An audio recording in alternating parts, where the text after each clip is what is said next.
श्रीमदानंदतीर्थ भगवत्पादाचार्य गुरुभ्यो नमः। सृष्टिस्थित्यप्येहानीतिदर्शितमो बन्धमोक्षाश्च यस्मादस्य श्री ब्रह्मरुद्रप्रभृति सुरनरद्वीषशत्रुआत्मकस्य विष्णोर्व्यस्ताः समस्ताः सकलगुणनिधिः सर्वदोषव्यपेतः पूर्णानन्दाव्ययो यो गुरुरपि परमश्चिन्तयेतं महान्तम् जन्माद्यस्य हेतोऽन्वयादितरतश्चार्थेष्वभिज्ञस्वराट् तेने ब्रह्महृदाय आदिकवये मुह्यन्ति यं सूरयः तेजो वारिमृदां यथा विनिमयो यत्र त्रिसर्गो मृषा धाम्ना स्वेन सदा निरस्तकुहकम् सत्यं परं धीमहि निगमकल्पतरोर्गलितं फलं शुकमुखादमृतद्रवसंयुतं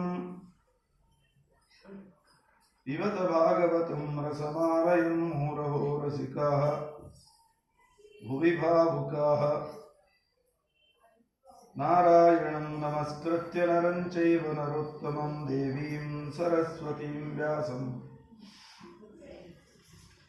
ततो ग्रन्थमुदीरये।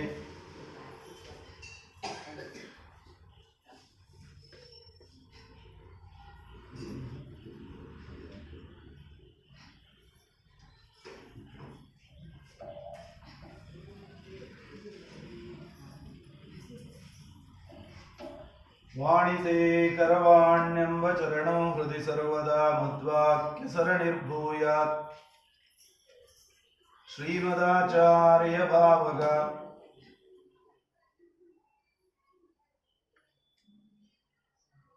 नौमिन्याय सुधाधिकृज्जय मुनीन् श्रीपादराट् सन्मणीन् व्यासार्यान् विविधागमाब्धिविधरान् श्रीवादिराजानपि वन्दे हंसवरान् रघूत्तमगुरून् वैदग्ध्यवारान्निधीन्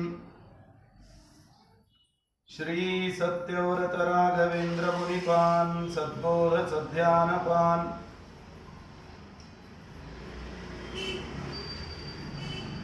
सत्याविज्ञकराब्जोत्थान् पञ्चाशद्वर्षपूजकान् सत्यप्रमोदतीर्थार्यान् नौमिन्यायसुधारतान् तपस्वाध्याय शुश्रूषा कृष्णपूजारतं मुनिं विश्वेशमिष्टदं वन्दे परिव्राट् चक्रवर्तिनम्। श्रीगुरुभ्यो नमः। हरिः ओम हरिः ओम।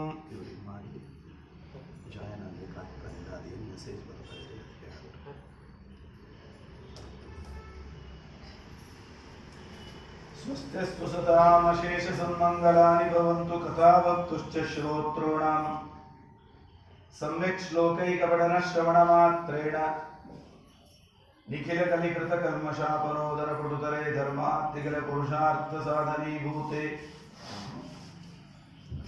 श्रीमद्भागवते अद्य कथा प्रारम्भे सति किञ्चित् पूर्वप्रसक्तप्रमेयानुवादः। हरिः ओम हरिः ओम हरिः ओम।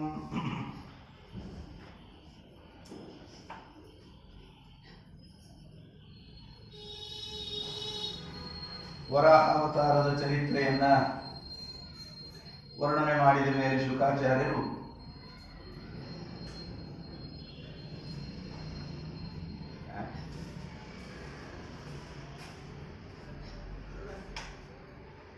ವರಾಹ ದೇವರಿಂದ ಸ್ಥಾಪನೆಗೊಂಡಂತಹ ಭೂಮಿಯಲ್ಲಿ ಬ್ರಹ್ಮದೇವರು ಪ್ರಜಾ ಸೃಷ್ಟಿಯನ್ನು ವಿಸ್ತಾರಗೊಳಿಸಬೇಕು ಅನ್ನುವ ಉದ್ದೇಶದಿಂದ ಎಲ್ಲ ಪ್ರಜಾಪತಿಗಳಿಗೂ ಕೂಡ ಆಜ್ಞೆ ಮಾಡಿದ್ದಾರೆ. ಅದರಲ್ಲಿ ಕರದಮ ಪ್ರಜಾಪತಿಗಳು ತೀರ್ಥರಾಜ ಎನಿಸಿದಂತಹ ಪ್ರಯಾಗ ಕ್ಷೇತ್ರದ ಬಿಂದು ಸರೋವರದಲ್ಲಿ ಕುಳಿತುಕೊಂಡು ಬಹುದೀರ್ಘ ಕಾಲ ತಪಸ್ಸನ್ನು ಮಾಡಿದ್ದಾರೆ.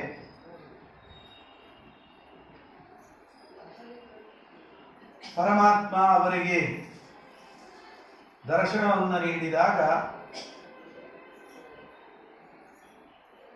ಕರದಮ ಪ್ರಜಾಪತಿಗಳು ಪರಮಾತ್ಮನನ್ನು ಸ್ತೋತ್ರ ಮಾಡ್ತಾ ಹೇಳ್ತಾರೆ. ಜುಷ್ಟಂಬತಾದ್ಯಖಿಲ ಸತ್ವರಾಶೇ ಸಂಸಿದ್ಧಮಕ್ಷಣೋಸ್ತವ ದರ್ಶನಾನ್ನಃ ಯದ್ದರ್ಶನಂ ಜರ್ಮಭಿರೀಡ ಈಡ್ಯ ಸದ್ಭಿಃ ಆಶಾಸತೆ ಯೋಗಿನೋ ರೂಢಯೋಗ.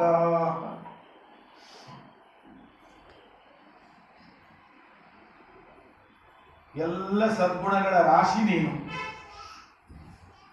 ಪರಿಪೂರ್ಣವಾದ ಜ್ಞಾನ, ಪರಿಪೂರ್ಣವಾದ ಆನಂದ, ಪರಿಪೂರ್ಣವಾದ ಬಲ, ಪರಿಪೂರ್ಣವಾದ ಔದಾರ್ಯ, ಅಖಿಲ ಸತ್ವಗಳ ರಾಶಿ. ಇಂತಹ ನಿನ್ನ ದರ್ಶನ ಇವತ್ತು ನನಗಾಗಿದೆ. ನನ್ನ ಕಣ್ಣು ಕೊಟ್ಟದ್ದು ಸಾರ್ಥಕ ಆಯಿತು, ನಾನು ಬದುಕಿದ್ದು ಸಾರ್ಥಕ ಆಯಿತು. ನನ್ನ ಎಲ್ಲ ಇಂದ್ರಿಯಗಳು ಕೂಡ ನಿನ್ನಗಾಗಿ ವಿನಿಯೋಗವಾಗುವ ಮೂಲಕವಾಗಿ ಆ ಎಲ್ಲ ಇಂದ್ರಿಯಗಳು ಸಾರ್ಥಕ ಆಗಿದೆ. ಅಕ್ಷುಣ್ವಂತ ಕರ್ಣವಂತ ಸಖಾಯ ಮನೋಜವೇಶ್ವ ಸಮಾವಭೂವು ಆದದ್ದಾಸ ಉಪಕಕ್ಷಾಸೌತ್ವೇ ಸ್ನಾತ್ವಾಯುಭವತ್ವೇ ತದೃಶ್ರೇ ಎಂಬುದಾಗಿ ಪೂರ್ಣ ಪ್ರಮಾಣದಲ್ಲಿ ಈ ಎಲ್ಲ ಇಂದ್ರಿಯಗಳು ಕೂಡ ಸಾರ್ಥಕ ಅಂತ ಅನಿಸೋದು ಮುಕ್ತಿಗೆ ಹೋದಾಗಲೇ. ಅಲ್ಲಿ ಜಡೇಂದ್ರಿಯಗಳಿಲ್ಲ, ಕೇವಲ ಅಪ್ರಾಕೃತವಾದ ಶುದ್ಧವಾದ ಜ್ಞಾನಾನಂದಾದಿ ಇಂದ್ರಿಯಗಳು ಮಾತ್ರ, ಚೈತನ್ಯಮಯವಾದ ಇಂದ್ರಿಯಗಳು. ಜಡ ಇಂದ್ರಿಯಗಳಲ್ಲಿ ದೇವತೆಗಳು ದೈತ್ಯರು ಇಬ್ಬರೂ ಪ್ರೇರಣೆ ಮಾಡುತ್ತಾರಾದ್ದರಿಂದ ಒಮ್ಮೊಮ್ಮೆ ಈ ಜಡ ಇಂದ್ರಿಯಗಳು ಮನಸ್ಸು ಇದು ಬೇರೆ ಬೇರೆ ಕಡೆ ಹೋಗ್ತದೆ. ದೇವರನ್ನು ಬಿಟ್ಟು ಬೇರೆ ಕಡೆ ಹೋಗೋದು ಇದೆ ಎಂಥವರಿಗೂ. ಆದರೆ ಮುಕ್ತಿಗೆ ಹೋದಾಗ ಯಾವುದೇ ಜಡೇಂದ್ರಿಯಗಳ ಜಡ ಮನಸ್ಸಿನ ಸಂಪರ್ಕ ಇರೋದಿಲ್ಲ. ಆದ್ದರಿಂದ ಆ ಕಾಲದಲ್ಲಿ ಎಲ್ಲ ಇಂದ್ರಿಯಗಳು ಕೇವಲ ಭಗವಂತನಿಗೆ ಸಂಬಂಧಿಸಿದಂತಹ ವ್ಯಾಪಾರವನ್ನ ಮಾಡ್ತಾ ಇರ್ತವೆ. ಆದ್ದರಿಂದ ಈಗ ಕರ್ದಮ ಪ್ರಜಾಪತಿಗಳು ಪ್ರಾರ್ಥನೆಯನ್ನ ಮಾಡ್ತಾ, ನಿನ್ನ ದರ್ಶನದಿಂದ ನನ್ನ ಎಲ್ಲ ಇಂದ್ರಿಯಗಳು ಸಾರ್ಥಕವಾಗಿದ್ದಾವೆ ಎಂಬುದಾಗಿ ಸ್ತೋತ್ರವನ್ನ ಮಾಡ್ತಾ, ನಿಜವಾಗಿ ನಿನ್ನ ಹತ್ರ ವರ ಬೇಡಬಾರದು. ಬೇಡೋದಾದ್ರೆ ಪ್ರಾಪಂಚಿಕ ವಿಷಯಗಳ ಬಗ್ಗೆ ಅಂತೂ ಬೇಡಲೇಬಾರದು. ಆದರೂ ಕೂಡ ನಾನು ನಿನ್ನಲ್ಲಿ ಬೇಡ್ತಾ ಇದ್ದೇನೆ, ನಿನ್ನ ಮಾಯೆಯಿಂದ ಮೋಹಿತನಾಗಿ.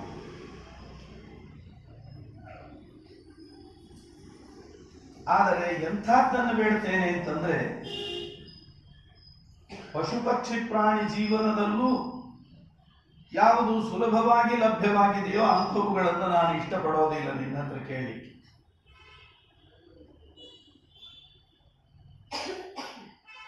ಅದು ಯಾವುದೂ ಬೇಡ.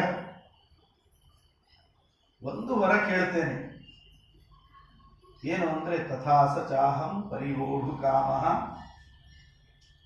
ಸಮಾನಶೀಲಾಂ ಗೃಹಮೇಧಿಧೇನು. ನಾನು ಮದುವೆ ಮಾಡಿಕೊಳ್ಬೇಕು ಅಂತ ಆಲೋಚನೆ ಮಾಡಿದ್ದೇನೆ. ನನ್ನ ಚಾರಿತ್ರ್ಯ, ನನ್ನ ಮುಂದಿನ ಜೀವನದ ಉದ್ದೇಶ ಇವುಗಳೆಲ್ಲವೂ ಕೂಡ ಸರಿಯಾದ ರೀತಿಯಿಂದ ನಡೆದುಕೊಂಡು ಹೋಗಬೇಕು.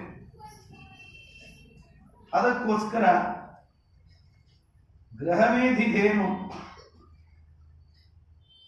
ಅದು ನೋಡಿ ಆ ಶಬ್ದ ಹೇಗಿದೆ ಅಂದ್ರೆ, ಒಬ್ಬ ಹೆಂಡತಿಯನ್ನು ಆರಿಸುವಾಗ, ಮದುವೆ ಆಗೋದಕ್ಕೊಬ್ಬ ಹುಡುಗಿಯನ್ನು ಆರಿಸುವಾಗ ಪ್ರಾಚೀನರ ದೃಷ್ಟಿ ಏನು ಅಂದ್ರೆ ಗೃಹಮೇಧಿಧೇನು ಅಂತ. ಧೇನು ಅಂದ್ರೆ ಹಸು. ಹಸು ಹೇಗೆ ಯಜ್ಞಯಾಗಗಳಿಗೆ ಸಂಬಂಧಪಟ್ಟಂತಹ ಎಲ್ಲಾ ಪದಾರ್ಥಗಳನ್ನು ಒದಗಿಸಿಕೊಡುತ್ತದೋ, ಅದರಂತೆ ಒಬ್ಬ ಗೃಹಸ್ಥಾಶ್ರಮಿಯಾಗಿ ಪಂಚಮಹಾಯಜ್ಞಗಳನ್ನು ಮಾಡುವ ಮೂಲಕ ಪಂಚವಿಧವಾದ ಋಣಗಳನ್ನು ಪರಿಹರಿಸಿಕೊಳ್ಳೋದಕ್ಕೆ ಅನುಕೂಲವಾಗುವಂತೆ ಇರತಕ್ಕಂತಹ ಆ ಒಂದು ಕನ್ಯೆ ದೊರೆಯಬೇಕು. ಆದ್ದರಿಂದ ಅಂಥ ಒಬ್ಬ ಹುಡುಗಿಯನ್ನು ಮದುವೆ ಮಾಡಿಕೊಡ್ಬೇಕು ಅಂತ ಆಲೋಚನೆ ಮಾಡಿದ್ದೇನೆ. ಅದಕ್ಕಾಗಿ ನಿನ್ನನ್ನ ತಪಸ್ಸು ಮಾಡಿ ಒಲಿಸ್ಕೊಂಡಿದ್ದೇನೆ. ನೀವು ಒಂದು ಹುಡುಗಿಗೋಸ್ಕರ ಮದುವೆ ಆಗೋದಕ್ಕೋಸ್ಕರ ದೇವರ ತನಕ ಹೋಗಬೇಕಾ? ಈಗಿನ ಕಾಲದಲ್ಲಿ ಈ ಮಾತಿಗೆ ನಿಜವಾಗಿ ಅರ್ಥ ಇದೆ. ಯಾಕೆ ದೇವರ ತನಕ ಹೋಗಬೇಕು? ಅಷ್ಟು ಮೇಲೆ ತನಕ ಯಾಕೆ ಹೋಗಬೇಕು? ಇಲ್ಲೇ ಅಲ್ಲೇ ಇಲ್ಲೇ ನಡೆದು ಹೋಗುತ್ತಲ್ಲ, ಗೊತ್ತು ಬಲ್ಲ ಮಂದಿ ಒಳಗೆ, ಬಂಧುಗಳ ಒಳಗೆ. ಈಗಿನ ಕಾಲ ಅಂತಲ್ಲ, ಎಲ್ಲ ಕಾಲದಲ್ಲೂ ಯಾವುದೇ ಒಂದು ಸಣ್ಣ ಫಲ, ಧರ್ಮಾರ್ಥ ಕಾಮ ಮೋಕ್ಷಾಣಂ ಯೈಚ್ಛೇತ್ ಶ್ರೇಯ ಆತ್ಮನಃ ಏಕ ಏವ ಹರೇಸ್ತಸ್ಯ ಕಾರಣಂ ಪಾದಸೇವನಂ ಅಂತ. ಚತುರ್ವಿಧ ಪುರುಷಾರ್ಥಗಳಲ್ಲಿ ಯಾವುದನ್ನೇ ಪಡೆದುಕೊಳ್ಳಬೇಕು ಅಂತ ಬಯಸಿದರೂ ಕೂಡ ಅದು ದೊರೆಯೋದು ಕೇವಲ ಭಗವಂತನ ಅನುಗ್ರಹದಿಂದಲೇ. ಉಳಿದವರು ಯಾರೆಂದೂ ಅಲ್ಲ. ಉಳಿದವರು ಬರೀ ದ್ವಾರ, ನಿಮಿತ್ತ ಅಷ್ಟೇ. ಅದರಲ್ಲೂ ಕರ್ದಮರಂತಹ ಸಾಧಕರು, ಅವರಲ್ಲಿ ಮುಂದೆ ಭಗವಂತನೇ ಅವತಾರ ಮಾಡಬೇಕಾಗಿದೆ. ಒಬ್ಬ ಗೃಹಸ್ಥಾಶ್ರಮಿಯಾಗಿ ಏನೆಲ್ಲ ಸಾಧನೆ ಮಾಡಲಿಕ್ಕಿದೆ ಆ ಎಲ್ಲ ಸಾಧನೆಗೂ ಅನುಕೂಲವಾಗುವಂತಹ ಮನಸ್ಸು, ಆರೋಗ್ಯ, ಧರ್ಮಶ್ರದ್ಧೆ, ಆಸ್ತಿಕತೆ, ಶಾಸ್ತ್ರದ ಜ್ಞಾನ ಎಲ್ಲ ಇರುವಂತಹ ಒಂದು ಹೆಣ್ಣು ಬೇಕು ಅನ್ನೋ ದೃಷ್ಟಿಯಿಂದ ಪರಮಾತ್ಮನಲ್ಲಿ ಅವರು ಪ್ರಾರ್ಥನೆ ಮಾಡಿದ್ದಾರೆ. ಮತ್ತೆ ಯಾವ ತೊಂದರೆಗಳು ಆಗಬಾರದು. ದೇವರು ವರ ಕೊಟ್ಟ ಅಂತಂದ್ರೆ ಅದು ನಿಜವಾಗಿಯೂ ನಮ್ಮ ಮುಂದಿನ ಜೀವನಕ್ಕೆ ಬಹಳ ಅನುಕೂಲವಾಗುವಂತಹದ್ದು ಅನ್ನುವ ಭಾವನೆಯಿಂದ ಪರಮಾತ್ಮನನ್ನು ಪ್ರಾರ್ಥನೆ ಮಾಡಿದ್ದಾರೆ. ಆ ಸಂದರ್ಭದಲ್ಲಿ ಪರಮಾತ್ಮ ಅವರಿಗೆ ಅನುಗ್ರಹವನ್ನು ಮಾಡ್ತಾ, ನೀನು ಯಾಕೆ ತಪಸ್ ಮಾಡ್ತಾ ಇದ್ದಿ ಅನ್ನೋದು ನನಗೆ ಗೊತ್ತಿದೆ, ನಿನ್ನ ಅಪೇಕ್ಷೆ ಪೂರ್ಣಗೊಳ್ಳುತ್ತದೆ. ಲೋಕದಲ್ಲೆಲ್ಲ ತನ್ನ ಸತ್ಕರ್ಮಗಳಿಂದ, ಮಂಗಲ ಕಾರ್ಯಗಳಿಂದ ಪ್ರಸಿದ್ಧನಾಗಿರತಕ್ಕಂತಹ ಸ್ವಯಂಭುವನು ಬ್ರಹ್ಮಾವೃತದಲ್ಲಿ ವಾಸ ಮಾಡ್ತಾ ಇದ್ದಾನೆ. ಸಪ್ತದ್ವೀಪಾಂತವಾದ ಪೃಥ್ವಿಯನ್ನ ಆಳ್ತಾ ಅವನು ಒಂದು ದಿವಸ ನಿನ್ನ ಆಶ್ರಮಕ್ಕೆ ಬರ್ತಾನೆ. ತನ್ನ ಹೆಂಡತಿಯನ್ನು, ತನ್ನ ಮಗಳನ್ನು ಕರಕೊಂಡು ಬಂದು ವಿದ್ಯುಕ್ತವಾಗಿ ನಿನಗೆ ವಿವಾಹವನ್ನು ಮಾಡ್ತಾನೆ. ನಾನೇ ನಿಮ್ಮಿಬ್ಬರಲ್ಲೂ ಕೂಡ ಒಂದು ಅಂಶದಿಂದ ಅಲ್ಲಿ ಅವತಾರವನ್ನು ಮಾಡಿ ಸಾಂಖ್ಯ ತತ್ವವನ್ನು ವಿಶೇಷವಾಗಿ ಲೋಕದಲ್ಲಿ ನಾನು ಪ್ರಚಾರವನ್ನು ಮಾಡ್ತೇನೆ ಅಂತ ಇಷ್ಟು ಹೇಳಿ ಪರಮಾತ್ಮ ಬಿಂದು ಸರೋವರದಿಂದ ಹೊರಟು ಬಿಟ್ಟ. ಹೋಗುವಾಗ ಹೇಗೆ ಹೋದ ಅಂತ ಒಂದು ಮಾತು ಭಾಗವತ ಹೇಳುತ್ತದೆ. ಆಕರ್ಣಯನ್ ಪತ್ರ ರಥೇಂದ್ರ ಪತ್ರೈಹಿ ಉಚ್ಚಾರಿತಂ ಸ್ತೋಮ ಮುದೀರ್ಣ ಸಾಮ. ಯಾದಪತ್ಯದಲ್ಲಿ ವರ್ಣನೆ ಮಾಡ್ತಾ ಹೇಳ್ತಾರೆ, ಗರುಡನ ಮೇಲೆ ಕೂತ್ಕೊಂಡು ಪರಮಾತ್ಮ ಹೋಗ್ತಾ ಇದ್ದಾನೆ. ಅವನು ಗರುಡ ವಾಹನ ಅಂತ ಬಹಳ ಪ್ರಸಿದ್ಧ. ಆ ಗರುಡನ ಮೇಲೆ ಕೂತ್ಕೊಂಡು ಹೋಗುವಾಗ ನಾವು ಈ ಕಿವಿ ಒಳಗೆ ಹಾಕೊಂಡು ಪ್ರಯಾಣದೊಳಗೆ ಏನೋ ಒಂದಿಷ್ಟು ಸಂಗೀತ ಅವು ಇವು ಕೇಳ್ಕೊಂಡು ಹೋಗ್ತಿರ್ತೇವೆ. ನಾವು ದೇವರ ಹಾಡು, ದಾಸರ ಹಾಡು ಕೇಳ್ತೇವೆ ಅನ್ಕೊಳ್ಳೋಣ, ಉಳಿದವ್ರು ಏನೇನೋ ಕೇಳ್ತಾರೆ. ದೇವರು ಕೇಳ್ಕೊಂಡು ಹೋಗ್ತಿದ್ದಾನೆ, ಕಿವ್ಯಾಗ ಏನು ಹಾಕೊಂಡಿಲ್ಲ.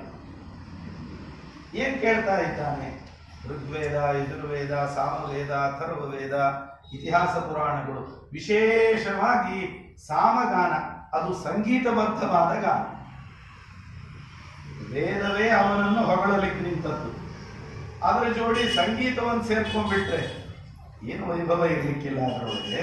ಅದನ್ನು ಕೇಳಿಕೊಂಡು ಆನಂದದಿಂದ ಪರಮಾತ್ಮ ಹೋಗ್ತದೆ. ಅಲ್ಲಿ ಎಲ್ಲಿ ಬಂತು ಸಂಗೀತ ಅಂದ್ರೆ, ಗರುಡ ರೆಕ್ಕೆ ಬಡಿತಿರ್ತಾನಲ್ಲ, ಆ ರೆಕ್ಕೆ ಬಡಿಯುವಾಗ ಏನೋ ಗಾಳಿ ಬರೋದಿಲ್ಲ. ಆಕರಣಯನ್ ಪತ್ರ ರಥೇಂದ್ರ ಪತ್ರೈಹಿ ಉಚ್ಚಾರಿತಂ ಸ್ತೋಮ ಮುದೀರ್ಣ ಸಾಮ. ಒಳ್ಳೆ ಅರ್ಥಗರ್ಭಿತವಾದಂತಹ ಮಂತ್ರಗಳನ್ನ, ಸಂಗೀತಬದ್ಧವಾದ ಸಾಮ ವೇದಗಳನ್ನ ಉಚ್ಚಾರಣೆ ಮಾಡ್ತಾನೆ. ಅಂದ್ರೆ ಆ ರೆಕ್ಕೆಯಿಂದ ಬರೋ ಗಾಳಿಯೇ ಸಾಮವೇದ. ಅದನ್ನು ಕೇಳ್ಕೊಂಡು ಪರಮಾತ್ಮ ಹೋಗ್ತಾನೆ. ಋಗ್ವೇದ, ಯಜುರ್ವೇದ, ಸಾಮವೇದ, ಅಥರ್ವ ವೇದಗಳಲ್ಲಿ ಋಗ್ವೇದದ ನಂತರ ಭಗವಂತನಿಗೆ ಅತ್ಯಂತ ಪ್ರಿಯವಾದ ವೇದ ಸಾಮವೇದ. ವೇದಾನಾಂ ಸಾಮವೇದೋಸ್ಮಿ ಅಂತ ಪರಮಾತ್ಮ ಹೇಳ್ಕೊಂಡಿದ್ದಾರೆ. ಆದ್ದರಿಂದ ಆ ಸಾಮಗಾನವನ್ನು ಕೇಳಿಕೊಂಡು ಹೋಗ್ತಿರ್ತಾನಂತೆ. ಹೀಗೆ ಭಾಗವತ ಹೇಳುತ್ತದೆ, ದೇವತೆಗಳು ಪರಮಾತ್ಮನನ್ನು ಕರ್ಕೊಂಡು ಹೋಗುವಾಗ ಸುಮ್ಮನೆ ಏನೋ ಹರಟೆ ಹೊಡ್ಕೊಂಡು ಕರ್ಕೊಂಡು ಹೋಗೋದು, ಇನ್ನೇನೋ ಆಲೋಚನೆ ಮಾಡಿಕೊಂಡು ಎಲ್ಲೋ ಎದ್ದೆ ಬಿದ್ದೆ ಅವೆಲ್ಲ ಇಲ್ಲ. ವಾಯುದೇವರು ಹೆಗಲ ಮೇಲೆ ಕೂಡಿಸ್ಕೊಂಡು ಹೋಗುವಾಗಲೂ ಭಗವಂತನ ಗುಣಗಾನವನ್ನು ಮಾಡ್ತಾ ಇರ್ತಾರೆ. ಗರುಡ ವಾಹನನಾಗಿ ಭಗವಂತನನ್ನು ಕರೆದುಕೊಂಡು ಹೋಗುವಾಗಲೂ ಕೂಡ ಆ ರೀತಿಯಲ್ಲಿ ಸಾಮವೇದದಿಂದ ಭಗವಂತನ ಗುಣಗಾನ ಮಾಡ್ತಾರೆ. ಮುಂದೆ ಗಜೇಂದ್ರನ ಉದ್ಧಾರಕ್ಕೋಸ್ಕರವಾಗಿ ಪರಮಾತ್ಮ ಬರುವಾಗಲೂ ಅಷ್ಟಮ ಸ್ಕಂದದಲ್ಲಿ ಈ ಮಾತನ್ನ ಹೇಳ್ತಾರೆ. ಛಂದೋಮಯೇನ ಗರುಡೇನ ಸಮುಖ್ಯಮಾನಃ ತತ್ರಾಗಮತ್ ಯಥೋಭ್ಯಗಮತ್ ಗಜೇಂದ್ರ. ಪರಮಾತ್ಮ ಗಜೇಂದ್ರ ಇದ್ದಲ್ಲಿಗೆ ಬರುವಾಗ ಛಂದೋಮಯನಾದ ಗರುಡನ ಮೇಲೆ, ಛಂದೋಮಯ ಅಂದ್ರೆ ವೇದಗಳು ಛಂದಸ್ಸು, ಆ ವೇದಗಳಿಗೆ ಅಭಿಮಾನಿ, ಸಾಮವೇದಕ್ಕೆ ಅಭಿಮಾನಿ ಗರುಡ. ಅಂತಹ ಗರುಡನಿಂದ ಹೊರಲ್ಪಟ್ಟವನಾಗಿ ಬಂದ. ಇದನ್ನು ಜೋಡಿಸ್ಕೋಬೇಕು, ಸುಮ್ಮನೆ ಹೊತ್ಕೊಂಡ್ ಬರಲಿಲ್ಲ. ರೆಕ್ಕೆ ಗಾಳಿಯಿಂದ ಸಾಮಗಾನ ಮಾಡ್ತಾ ಕರ್ಕೊಂಡು ಬಂದ. ಆದ್ರಿಂದ ಗರುಡನ ಧ್ಯಾನ ಮಂತ್ರವನ್ನ ಹೇಳುವಾಗ ಪಕ್ಷೋಚ್ಚಾರಿತ ಸಾಮಗೀತಿ ಮಮಲಂ ತಂ ಪಕ್ಷಿರಾಜಂ ಭಜೆ. ಪಕ್ಷದಿಂದ ಸಾಮಗಾನವನ್ನು ಉಚ್ಚಾರಣೆ ಮಾಡ್ತಾ ಇರತಕ್ಕಂತಹ ಪಕ್ಷಿರಾಜನಾದ ಗರುಡನನ್ನ ಸ್ತೋತ್ರ ಮಾಡ್ತೇನೆ ಅಂತ ಗರುಡನ ಸ್ತೋತ್ರದಲ್ಲಿ ಬರುವ ಮಾತು. ಹೀಗೆ ಪರಮಾತ್ಮ ಸಂಚಾರ ಮಾಡುವಾಗ ಅವನು ಕುಳಿತುಕೊಂಡು ಹೋಗುವ ವಾಹನ ಗರುಡ. ಆ ಗರುಡನ ಮೇಲೆ ಒಂದ್ ಕಡೆ ಹೋಗ್ತಾನೆ ಅಂತನ್ನೋ ಅನುಸಂಧಾನದಲ್ಲೂ ಬೇಕಾದಷ್ಟು ಪ್ರಮೇಯಗಳನ್ನು ನಮಗೆ ಶಾಸ್ತ್ರ ತಿಳಿಸಿಕೊಡ್ತದೆ. ಪರಮಾತ್ಮ ಹೋಗಿ ಕೆಲವು ಕಾಲದ ನಂತರದಲ್ಲಿ ಸ್ವಯಂಭೂಮನುಗಳು ಬರ್ತಾರೆ.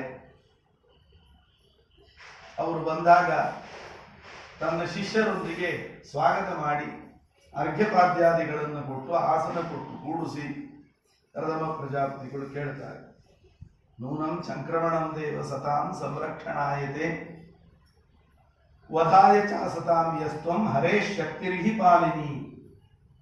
ನಿಮ್ಮಂತಹ ಮನ್ವಂತರಾಧಿಪತಿಗಳಲ್ಲಿ ಪರಮಾತ್ಮನ ರಾಜರಾಜೇಶ್ವರ ಎಂಬ ರೂಪ ಇರ್ತದೆ. ಆ ರೂಪದ ವಿಶೇಷ ಆವೇಶ ಇದ್ದದ್ದರಿಂದಲೇನೆ ಸಪ್ತದ್ವೀಪಾಂತವಾದ ಪೃಥ್ವಿಯನ್ನ ಒಂದು ಮನ್ವಂತರದ ತನಕ ಆಳ್ತಾರೆ. ಒಂದು ಸುಸೂತ್ರ ಕರ್ನಾಟಕವನ್ನು 5 ವರ್ಷ ಆಳ್ಲಿಕ್ಕೆ ಹೆಣಗಾಡ್ತಾರೆ ಅಂತ ನಾವು ನೋಡ್ತಾ ಇರ್ತೀವಿ. 5 ವರ್ಷದಾಗ 4 ಮಂದಿ ಮುಖ್ಯಮಂತ್ರಿಗಳನ್ನ ಸಂಪುಟವನ್ನ ಬದಲಾವಣೆ ಮಾಡ್ತಾ ಹೋಗ್ತಿರ್ತಾರೆ. ಯಾಕೆಂದ್ರೆ ಅದರ ಹಿಂದೆ ಪುಣ್ಯ ಇಲ್ಲ, ತಪಸ್ಸಿಲ್ಲ. ಪುಣ್ಯ ತಪಸ್ಸಿನಿಂದ ಭಗವದ್ ಅನುಗ್ರಹದಿಂದ ಪಡೆದುಕೊಳ್ಳುವ ಏನು ಅಧಿಕಾರ ಇದೆ ಅದನ್ನು ನಾವು ನೋಡುವುದು ಪುರಾಣಗಳಲ್ಲಿ. ಸ್ವಯಂಭೂಮನು, ವೈವಸ್ವತಮನು ಮುಂತಾದವರಲ್ಲಿ. ಆದ್ದರಿಂದ ನಿಮ್ಮಲ್ಲಿ ಪರಮಾತ್ಮನ ವಿಶೇಷ ಸನ್ನಿಧಾನ ಇದೆ. ನಿಮ್ಮಂಥವರು ಸುಮ್ಮನೆ ಸಂಚಾರ ಮಾಡೋದಿಲ್ಲ. ಎರಡೇ ಉದ್ದೇಶ, ಒಂದು ಸಜ್ಜನರ ರಕ್ಷಣೆ, ಇನ್ನೊಂದು ದುಷ್ಟರ ದಮನ. ಆದ್ದರಿಂದ ಬಹಳ ಸಂತೋಷ ಆಯ್ತು ಇಲ್ಲಿಗೆ ಬಂದದ್ದು. ನೀವೆಲ್ಲ ಸುಮ್ಮನೆ ಸಂಚಾರ ಮಾಡುವವರಲ್ಲ, ಪರಮಾತ್ಮನ ಕಾರ್ಯವನ್ನ, ಅವನ ಆದೇಶವನ್ನ ಕಾರ್ಯರೂಪಕ್ಕೆ ತರೋದಕ್ಕೋಸ್ಕರ ಬರೋರು. ಒಂದೇ ಕಡೆ ಕೂತಲ್ಲೇ ಕೂತ್ರೆ ಶಯಾನೇ ತ್ವಯಿ ಲೋಕೋಯಂ ದಸ್ಯುಗ್ರಸ್ತೋ ವಿನಂಚತಿ. ರಾಜರುಗಳು ಎಲ್ಲ ಕಡೆ ಸಂಚಾರ ಮಾಡ್ತಾ ಎಲ್ಲಿ ಏನ್ ನಡೀತಾ ಇದೆ, ನಾವು ಮಾಡಿದ ಆದೇಶ ಸರಿಯಾಗಿ ಕಾರ್ಯರೂಪಕ್ಕೆ ಬರ್ತಾ ಇದೆಯೋ ಇಲ್ಲೋ, ಮಂತ್ರಿಗಳು ಆಯಾಯ ಅಧಿಕಾರಿಗಳು ಸರಿಯಾಗಿ ಕೆಲಸ ನಿರ್ವಹಣೆ ಮಾಡ್ತಾ ಇದ್ದಾರೋ ಇಲ್ಲೋ ಎಲ್ಲ ನೋಡ್ತಿರ್ಬೇಕಾಗ್ತದೆ. ಇಲ್ಲ ಅಂತ ಆಗಿಬಿಟ್ರೆ ಅಲ್ಲಿಯವರು ಪ್ರಜೆಗಳನ್ನು ಹೊಡೆದು ಬಡದು ತಿಂದು ಇಡೀ ರಾಜ್ಯ ದರೋಡೆಮಯ ಆಗಿಬಿಡೋ ಸಂಭವ ಇತ್ತು. ಆದ್ದರಿಂದ ನಿಮ್ಮಂಥವರು ಸಂಚಾರ ಮಾಡಬೇಕಾದದ್ದೇ. ಆದರೂ ನಮ್ಮಂಥ ವೈದಿಕರ ಆಶ್ರಮಕ್ಕೆ ಬಂದಿದ್ದೀರಲ್ಲ, ಇದು ಬಹಳ ಆಶ್ಚರ್ಯದ ವಿಷಯ. ಆದ್ದರಿಂದ ಬಂದ ಕಾರಣ ಏನು ಅಂತ ಕೇಳಿದಾಗ ಸ್ವಾಮಿಭವನಗಳು ಹೇಳ್ತಾರೆ, ಚತುರ್ಮುಖ ಬ್ರಹ್ಮದೇವರು ನಿಮ್ಮಂಥವರನ್ನ ತಮ್ಮ ಮುಖದಿಂದ ಸೃಷ್ಟಿ ಮಾಡಿದ್ದಾರೆ. ಯಾಕೆ? ಅಸ್ಮತ್ ಪರೀಪ್ಸಯ, ಕ್ಷತ್ರಿಯರಾದ ನಮ್ಮನ್ನೆಲ್ಲ ರಕ್ಷಣೆ ಮಾಡಬೇಕು ಅನ್ನೋದಕ್ಕೋಸ್ಕರ. ನೀವೆಲ್ಲ ವೇದಗಳ ಮೂರ್ತಿ ಇದ್ದಾಗೆ, ತಪಸ್ಸಿನ ಮೂರ್ತಿ ಇದ್ದಾಗೆ. ವಿದ್ಯೆ, ಯೋಗ, ಅಲಂಪಟತೆ ಈ ಎಲ್ಲ ಗುಣಗಳನ್ನು ಕೂಡ ನಿಮ್ಮಲ್ಲಿ ನೀವು ರೂಢಿಸಿಕೊಂಡಿರ್ತೀರಿ. ಆದ್ದರಿಂದ ನಿಮ್ಮ ಯಾವುದೇ ಧರ್ಮಾಚರಣೆಗೆ ತೊಂದರೆಯಾಗಬಾರದು ಅನ್ನೋದಕ್ಕೆ, ನಿಮ್ಮನ್ನ ರಕ್ಷಣೆ ಮಾಡಲಿಕ್ಕೆ ಕ್ಷತ್ರಿಯರಾದ ನಮ್ಮನ್ನ ಶಸ್ತ್ರಾಸ್ತ್ರಗಳನ್ನು ಕೊಟ್ಟು ಧರ್ಮ ರಕ್ಷಣೆ ನಿಮ್ಮಿಂದ ಆಗಬೇಕು ಅಂತ ಬ್ರಹ್ಮದೇವರು ನಮಗೆ ಆದೇಶ ಮಾಡಿದ್ದಾರೆ. ಆದ್ದರಿಂದ ಒಂದು ರಥ ಹೋಗಬೇಕು ಅಂದ್ರೆ 2 ಚಕ್ರಗಳು ಹೇಗೆ ಬೇಕೋ, ಈ ದೇಶ, ಈ ರಾಷ್ಟ್ರ, ಈ ಸಮಾಜ ನಡೀಬೇಕು ಅಂತಂದ್ರೆ ಅಥೋಹಿ ಅನ್ಯೋನ್ಯಂ ಆತ್ಮಾನಂ ಬ್ರಹ್ಮಕ್ಷತ್ರಂಚ ರಕ್ಷತಃ. ಬ್ರಾಹ್ಮಣ ಕ್ಷತ್ರಿಯನನ್ನ, ಕ್ಷತ್ರಿಯ ಬ್ರಾಹ್ಮಣನನ್ನ ರಕ್ಷಣೆ ಮಾಡುತ್ತಾ ಅವರಿಬ್ಬರೂ ಸೇರಿಕೊಂಡು ಇಡೀ ರಾಷ್ಟ್ರವನ್ನ ರಕ್ಷಣೆ ಮಾಡುವಂತಹ ಕಾರ್ಯವನ್ನು ಮಾಡಬೇಕು. ಹಾಗೆ ಮಾಡಿದರೆ ಕರ್ತವ್ಯ ಪಾಲನೆ ಮಾಡಿದ್ದಾರೆ, ನಾನು ಹೇಳಿದ ಕೆಲಸ ತಪ್ಪದೇ ಇವರು ಮಾಡಿದ್ದಾರೆ ಅಂತ ಪರಮಾತ್ಮ ಅವರನ್ನ ರಕ್ಷಣೆ ಮಾಡಿ. ಅಲ್ಲಿಗೆ ದೇವರು ನಮ್ಮನ್ನ ರಕ್ಷಣೆ ಮಾಡಬೇಕು ಅಂದ್ರೆ ಕರ್ದಮ ಪ್ರಜಾಪತಿಗಳ ಮನುಗಳ ಮಾತಿನಲ್ಲಿ ನಾವು ಗಮನಿಸಬೇಕಾದದ್ದು, ನಾವೆಲ್ಲ ಮಾನವರು, ಮಂಗನಿಂದ ಮಾನವ ಅಲ್ಲ, ಮನುವಿನ ಪರಂಪರೆಯನ್ನು ಅನ್ನೋದಕ್ಕೆ ಮಾನವ ಅಂತ ನಮ್ಮನ್ನು ಕರೆಯುವುದು. ಹಾಗಾಗಿ ನಮ್ಮ ಮೂಲ ಪುರುಷನಾದ ಮಾನವ ಮನು ನಮಗೆ ಆದೇಶ ಮಾಡುತ್ತಾನೆ, ನಮಗೆ ಶಿಕ್ಷಣ ಕೊಡುತ್ತಾನೆ. ನಿಮ್ಮನ್ನ ರಕ್ಷಣೆ ಮಾಡಬೇಕು ಅಂದ್ರೆ ಏನ್ ಮಾಡಬೇಕು? ಈಗೆಲ್ಲ ಬರ್ತಾ ಇರ್ತದೆ, ಕರೋನಾ ಬಂತು, ಮತ್ತೊಂದು ಬಂದು, ಏನ್ ನಿಮ್ ದೇವ್ರು ಏನ್ ರಕ್ಷಣೆ ಮಾಡಿದ, ನಿಮ್ ಗುರುಗಳು ಏನ್ ರಕ್ಷಣೆ ಮಾಡಿದರು, ಬಹಳ ಹೇಳ್ಕೊತಿರ್ತೀರಿ ಹಂಗೆ ಹಿಂಗೆ ಅಂತ. ಅದಕ್ಕೆ ಮನುಗಳು ಉತ್ತರ ಕೊಡ್ತಾರೆ, ನಮ್ಮ ಕರ್ತವ್ಯವನ್ನ ಮಾಡಿ ನಾವು ಧರ್ಮವನ್ನ ರಕ್ಷಣೆ ಮಾಡಿದರೆ ಭಗವಂತ ನಮ್ಮನ್ನು ರಕ್ಷಣೆ ಮಾಡ್ತಾನೆ. ಆವಾಗ ನಾವು ಎದೆ ಮುಟ್ಟಿ ನೋಡ್ಕೋಬೇಕು, ನಾವು ಮೊದಲು ನಮ್ಮ ಕರ್ತವ್ಯವನ್ನು ಎಷ್ಟು ಮಾಡಿದ್ದೇವೆ. ಆವಾಗ ದೇವರ ಕಡೆ ಬೆರಳು ಮಾಡಿ ಕ್ಲೇಮ್ ಮಾಡ್ಲಿಕ್ಕೆ ಬರ್ತದೆ. ನಮಗೆ ಆ ಅಧಿಕಾರ ಇಲ್ಲ ಈಗ. ಆದ್ದರಿಂದ ಸ್ವಯಂಭುವನಗಳು ಮಾತನಾಡ್ತಾ ಉಳಿದದ್ದೇನು ಉದ್ದೇಶ ಇಲ್ಲ.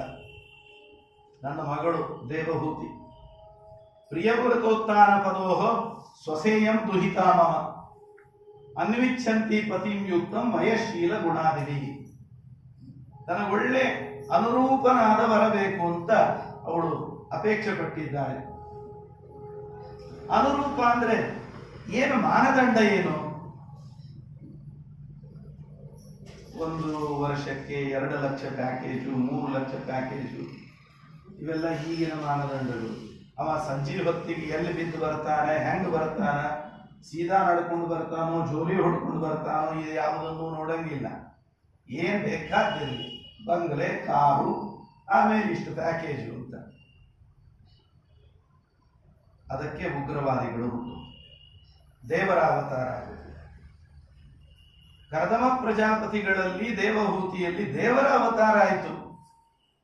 9 ಜನ ಬ್ರಹ್ಮರ್ಷಿಗಳನ್ನ ಮದುವೆ ಮಾಡಿಕೊಳ್ಳೋ 9 ಜನ ಕನ್ಯೆಯರು ಹುಟ್ಟಿದರು. ಯಾಕೆ ಹುಟ್ಟಿದರು? ಅವಳು ವರನನ್ನ ಅಪೇಕ್ಷೆ ಪಡುವಾಗ ವಯಸ್ಸು, ಸಚ್ಚಾರಿತ್ರ್ಯ, ಜ್ಞಾನ ಮತ್ತು ಉಳಿದ ಗುಣಗಳಿಂದ ಅವನ ತನಗೆ ಹೊಂದುವಂತೆ ಇರಬೇಕು. ಇಷ್ಟನ್ನೇ ಅವಳು ನೋಡಿ.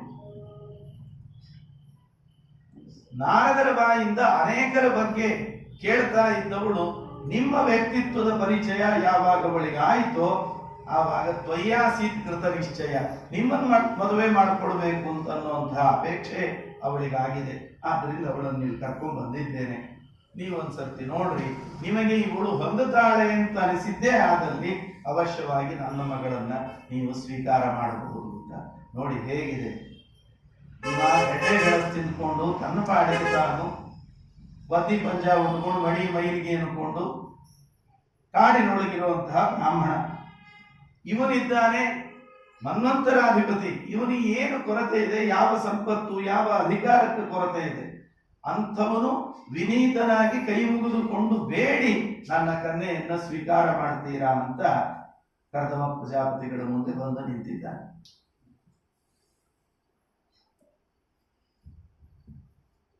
ಆವಾಗ ಅತಸ್ತ್ವಂ ಉಪಕುರುವಾಣ ಪ್ರತ್ತಾಂ ಪ್ರತಿಗ್ರಹಣವೇ, ನಾನು ನಿಮ್ಮ ಬಳಿ ಬಂದಿದ್ದೇನೆ, ನೀವು ಉಪಕುರುವಾಣರು ಅಂತ ವಿಜಯಧ್ವಜರು ವ್ಯಾಖ್ಯಾನ ಮಾಡುವಾಗ ಹೇಳ್ತಾರೆ. ಉಪಕುರುವಾಣ ಅಂತ ಯಾರನ್ನು ಕರೀಬೇಕು ಅಂದ್ರೆ ವೇದಾನಥೀತ್ಯ ಯೋ ವರ್ಣಿ ವಿವಾಹಾರ್ಥಂ ಗುರೋಃಕುಲಾತ್ ಕೃತಾನುಜ್ಞೋ ನಿವರ್ತೇತ ಉಪಕುರುವಾಣ ಉಚ್ಯತೆ ಅಂತ. ವೇದಾದಿ ಶಾಸ್ತ್ರಗಳ ಅಧ್ಯಯನವನ್ನು ಮುಗಿಸಿ ಗುರುಗಳ ಅನುಮತಿಯನ್ನು ಪಡೆದುಕೊಂಡು ನಾನು ಇನ್ನು ಮುಂದೆ ವಿವಾಹ ಮಾಡಿಕೊಂಡು ಗೃಹಸ್ಥಾಶ್ರಮಕ್ಕೆ ಕಾಲಿಡುತ್ತೇನೆ ಅಂತ ಅವರಲ್ಲಿ ನಿವೇದನ ಮಾಡಿ ಅವರಿಂದ ಅನುಮತಿಯನ್ನು ಪಡೆದುಕೊಂಡು ಯಾರು ಮನೆಗೆ ಮರಳಿ ಬರ್ತಾನೆ ಗುರುಕುಲದಿಂದ ಅವನನ್ನು ಉಪಕುರುವಾಣ ಅಂತ ಕರೀತಾರೆ. ಅದು ನಮ್ಮಲ್ಲಿ ಸ್ನಾತಕ ವ್ರತ ಅಂತ ಕರೀತಾರೆ. ಅವ ಈ ಕಡೆ ಬ್ರಹ್ಮಚಾರಿನೂ ಅಲ್ಲ, ಆ ಕಡೆ ಗೃಹಸ್ಥನೂ ಅಲ್ಲ. ಗುರುಕುಲ ವಾಸ ಮುಗಿಯಿತು, ಆದ್ದರಿಂದ ಅಗ್ನಿ ಕಾರ್ಯ ಮಾಡೋ ಹಾಗಿಲ್ಲ. ಮದುವೆ ಆಗಿಲ್ಲ, ಆದ್ದರಿಂದ ಔಪಾಸನ ವೈಶ್ವದೇವ ಮಾಡೋ ಹಾಗಿಲ್ಲ. ಅನಗ್ನಿಯಾಗಿ ಬಹಳ ಕಾಲ ಇರಲೂಬಾರದು. ಆದ್ದರಿಂದ ಲಘು ಮದುವೆ ಆಗಿಬಿಡಬೇಕು. ಹಾಗಾಗಿ ಅವ ಗುರುಕುಲ ವಾಸ ಮುಗಿಸ್ಕೊಂಡು ಬರ್ತಾನೆ ಅನ್ನೋ ಹೊತ್ತಿಗೆ ಹಿರಿಯರು ಒಂದು ಯೋಗ್ಯ ಕನ್ಯೆಯನ್ನ ರೆಡಿ ಮಾಡಿ ಇಟ್ಟಿರ್ತಿದ್ರು. ಏನಾಗಬೇಕೋ ವಿಧಾನಗಳನ್ನು ಮಾಡಿ ಮದುವೆ ಮಾಡಿಬಿಡು. ಆದ್ದರಿಂದ ಅವನಿಗೆ 3 ದಿನ ಆಶೌಚ ಮಾಡಬೇಕು. ಯಾಕೆಂದ್ರೆ 12 ವರ್ಷ ಗುರುಕುಲದಲ್ಲಿ ಇರ್ತಾನೆ, ಮನೆ ಸಂಪರ್ಕ ಇರೋದಿಲ್ಲ. ಈಗೆಲ್ಲ ಬಂದು ಹೋಗ್ತಾರೆ ನವರಾತ್ರಿ ಬೇಸಿಗೆ ಒಳಗೆ ಆಮಂತೆ, ಹಿಂದಿನ ಕಾಲ. ಆದ್ದರಿಂದ ಮನೆಯಲ್ಲಿ ನಡೆದ ಯಾವುದೇ ವೃದ್ಧಿ ಆಶೌಚಗಳ ಸಂಬಂಧ ಅವನಿಗೆ ಇರೋದಿಲ್ಲ. ಗುರುಕುಲದಲ್ಲೇ ಇದ್ರೆ ಆ ವೃದ್ಧಿ ಆಶೌಚಗಳನ್ನ ಆಚರಣೆ ಮಾಡಿಲ್ಲ. ಆದ್ದರಿಂದ ಈಗ ಅವನು ಸ್ನಾತಕ ವ್ರತದಲ್ಲಿರುವಾಗ ಅವನು ಆ 3 ದಿನ ಆಶೌಚಾಚರಣೆ ಮಾಡಿಕೊಂಡು ಆನಂತರದಲ್ಲಿ ಸ್ನಾತಕ ಅದೇನು ಸೋಡು ಮುಂಚು ಅಂತ ಮಾಡ್ತಾರೆ, ಅದು ಎಲ್ಲ ಮಾಡಿಕೊಂಡು ಅವನು ವಿವಾಹಕ್ಕೆ ಸಿದ್ಧನಾಗ್ತಾನೆ. ಕರ್ದಮರು ಉತ್ತರ ಕೊಡ್ತಾರೆ ಅವನಿಗೆ, ಬಾಢಂ ಉದ್ದೋಡು ಕಾನು, ಹೌದು ನಾನು ಮದುವೆ ಆಗಬೇಕು ಅಂತ ಆಲೋಚನೆ ಮಾಡಿದ್ದೆ. ನಿನ್ನ ಮಗಳು ಯೋಗ್ಯಳಿದ್ದಾಳೆ, ಸ್ವೀಕಾರ ಮಾಡ್ತೇನೆ. ನಮ್ಮಿಬ್ಬರಿಗೂ ಹೊಂದೋ ರೀತಿಯಲ್ಲಿ ಆದ್ಯೋ ವೈವಾಹಿಕೋ ವಿಧಿ, ವಿವಾಹದಲ್ಲಿ 8 ಪ್ರಕಾರಗಳಿದ್ದಾವೆ. ಅದರಲ್ಲಿ ಬ್ರಾಹ್ಮ ವಿವಾಹ ಅಂತ ಎಲ್ಲ ಬಂಧು ಬಾಂಧವರ ಸಮಕ್ಷಮದಲ್ಲಿ ಪರಸ್ಪರ ಸಮ್ಮತಿಯೊಂದಿಗೆ ಅಗ್ನಿ ಸಾಕ್ಷಿಯಾಗಿ ಮಾಡುವ ವಿವಾಹವನ್ನು ಬ್ರಾಹ್ಮ ವಿವಾಹ ಅಂತ ಕರೆಯುತ್ತಾರೆ. ಆ ಬ್ರಾಹ್ಮ ವಿವಾಹದ ವಿಧಾನದಿಂದ ವಿವಾಹವನ್ನು ನಡೆಸು. ಅವಳ ಬಗ್ಗೆ ಹೇಳುವಾಗ 2 ಮಾತನ್ನು ಕರ್ದಮರು ಹೇಳ್ತಾರೆ. ಅಪ್ರಮತ್ತಾತವಾತ್ಮಜ ಅಂತ, ನಿನ್ನ ಮಗಳು ಅಪ್ರಮತ್ತಳಾಗಿದ್ದಾಳೆ. ಅಪ್ರಮತ್ತಳು ಅಂದ್ರೆ ಏನು? ಪತಿ ಶುಶ್ರೂಷಣೆ ಯತ್ತ, ವಿಷಯಾಸಕ್ತಿ ನಿಸ್ಪೃಹ, ಧರ್ಮಾರ್ಥ ಕಾಮ ಹೇತುರ್ಯ, ಅಪ್ರಮತ್ತೇತಿ ತಾಂ ವಿದುಹು ಅಂತ ಧರ್ಮಶಾಸ್ತ್ರದ ವಾಕ್ಯವನ್ನ ವ್ಯಾಖ್ಯಾನದ ಉದ್ದಕ್ಕೂ ಅಲ್ಲಲ್ಲಲ್ಲಿ ವಿಜಯಧ್ವಜ ತೀರ್ಥರು ಧರ್ಮಶಾಸ್ತ್ರದ ವಾಕ್ಯಗಳನ್ನು ಉದಾಹರಣೆ ಮಾಡ್ತಾರೆ. ಅವಳನ್ನು ಅಪ್ರಮತ್ತ ಅಂತ ಕರೀಬೇಕು. ಯಾವಾಗಲೂ ಶ್ರದ್ಧೆಯಿಂದ ಪತಿ ಮತ್ತೆ ಆ ಮನೆಯಲ್ಲಿರೋ ಎಲ್ಲ ಹಿರಿಯರು ಅವರ ಸೇವೆ. ವಿಷಯಾಸಕ್ತಿ ನಿಸ್ಪೃಹ, ಅಲ್ಲಿ ಹೋಗಬೇಕು, ಸಂಜೆ ಅಲ್ಲೆಲ್ಲೋ ಏನೋ ಭೇಲ್ಪುರಿ, ಪಾನಿಪುರಿ ಮತ್ತು ಇನ್ನೇನೇನೋ ಫಾಸ್ಟ್ ಫುಡ್ಡು ಅವೆಲ್ಲ ತಿನ್ನಬೇಕು ಅನ್ನುವಂಥ, ಅದನ್ನು ಕುಡಿಯಬೇಕು ಇದನ್ನು ಕುಡಿಯಬೇಕು ಅನ್ನುವ ಧರ್ಮ ವಿರುದ್ಧವಾದ, ಶಾಸ್ತ್ರ ವಿರುದ್ಧವಾದಂತಹ ವಿಷಯ ಪದಾರ್ಥಗಳ ಭೋಗದಲ್ಲಿ ಲಾಲಸೆ ಇರಬಾರದು. ಜೊತೆಗೆ ಧರ್ಮ ಅರ್ಥ ಕಾಮ ಮೂರನ್ನು ತಾನು ಪಡೆದುಕೊಳ್ಬೇಕು ಪತಿಯಿಂದ, ಪತಿಗೆ ತಾನು ಕೊಡಬೇಕು. ಆ ಮೂರು ವರ್ಗಗಳನ್ನು ಸಂಪಾದನೆ ಮಾಡುವಲ್ಲಿ ಪತಿ ಅವಳಿಗೆ, ಅವಳಿಗೆ ಪತಿ ಪರಸ್ಪರವಾಗಿ ಸಹಕಾರಿಗಳಾಗಿದೆ. ಇಂಥವರನ್ನ ಅಪ್ರಮತ್ತ ಅಂತ ಕರೀತಾರೆ. ಆ ಗುಣವನ್ನ ಕರ್ದಮ ಪ್ರಜಾಪತಿಗಳು ದೇವಹೂತಿಯಲ್ಲಿ ಗುರುತಿಸಿದ್ರು. ಅವರಿಗೆಲ್ಲ ಬಹಳ ಹೊತ್ತು ಬೇಕಾಗಿಲ್ಲ. ಇವೇನು ಫೇಸ್ ರೀಡಿಂಗು, ಮೈಂಡ್ ರೀಡಿಂಗ್ ಎಲ್ಲ ಹೇಳ್ತೀರಿ, ಇವೆಲ್ಲ ಅವರಿಗೆ ಅರದು ಕುಡ್ದಂಗೆ ಇವೆಲ್ಲ ದೊಡ್ಡ ವಿಷಯವೇ ಅಲ್ಲ. ಅವರಿಗೆ ನೋಡಿದ ಕೂಡಲೇ ಇವರ ಹಣೆ ಬರ ಏನು ಅಂತ ಗೊತ್ತಾಗೋದು, ಜನ್ಮಾಂತರದ ಎಷ್ಟೋ ವಿಷಯಗಳು ತಿಳಿಯುವ ಸಾಮರ್ಥ್ಯ ಇದ್ದವರವರೆಲ್ಲ.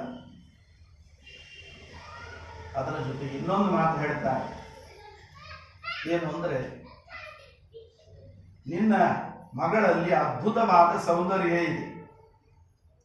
ಯಾಂ ಹರ್ಮ್ಯ ಪೃಷ್ಠೆ ಕುಣದಂಘ್ರಿ ಶೋಭಾಂ ವಿಕ್ರೀಡತೀಂ ಕಂದುಕ ವಿಕ್ವಲಾಕ್ಷೀಂ ವಿಶ್ವಾವಸುರ್ಣ್ಯಪತತ್ ಸ್ವಾದ್ವಿಮಾನಾತ್ ವಿಲೋಕ್ಯ ಸಮೂಹ ವಿಮೂಢ ಚೇತಾಃ.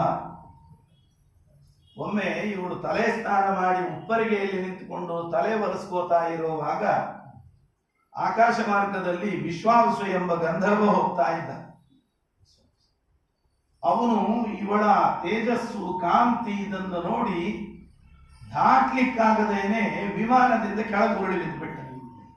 ಅಂತಹ ಅದ್ಭುತವಾದಂತಹ ಸೌಂದರ್ಯ ನಿನ್ನ ಮಗಳಾದ ದೇವಹೂತಿ ದೇವಿಯಲ್ಲೇ.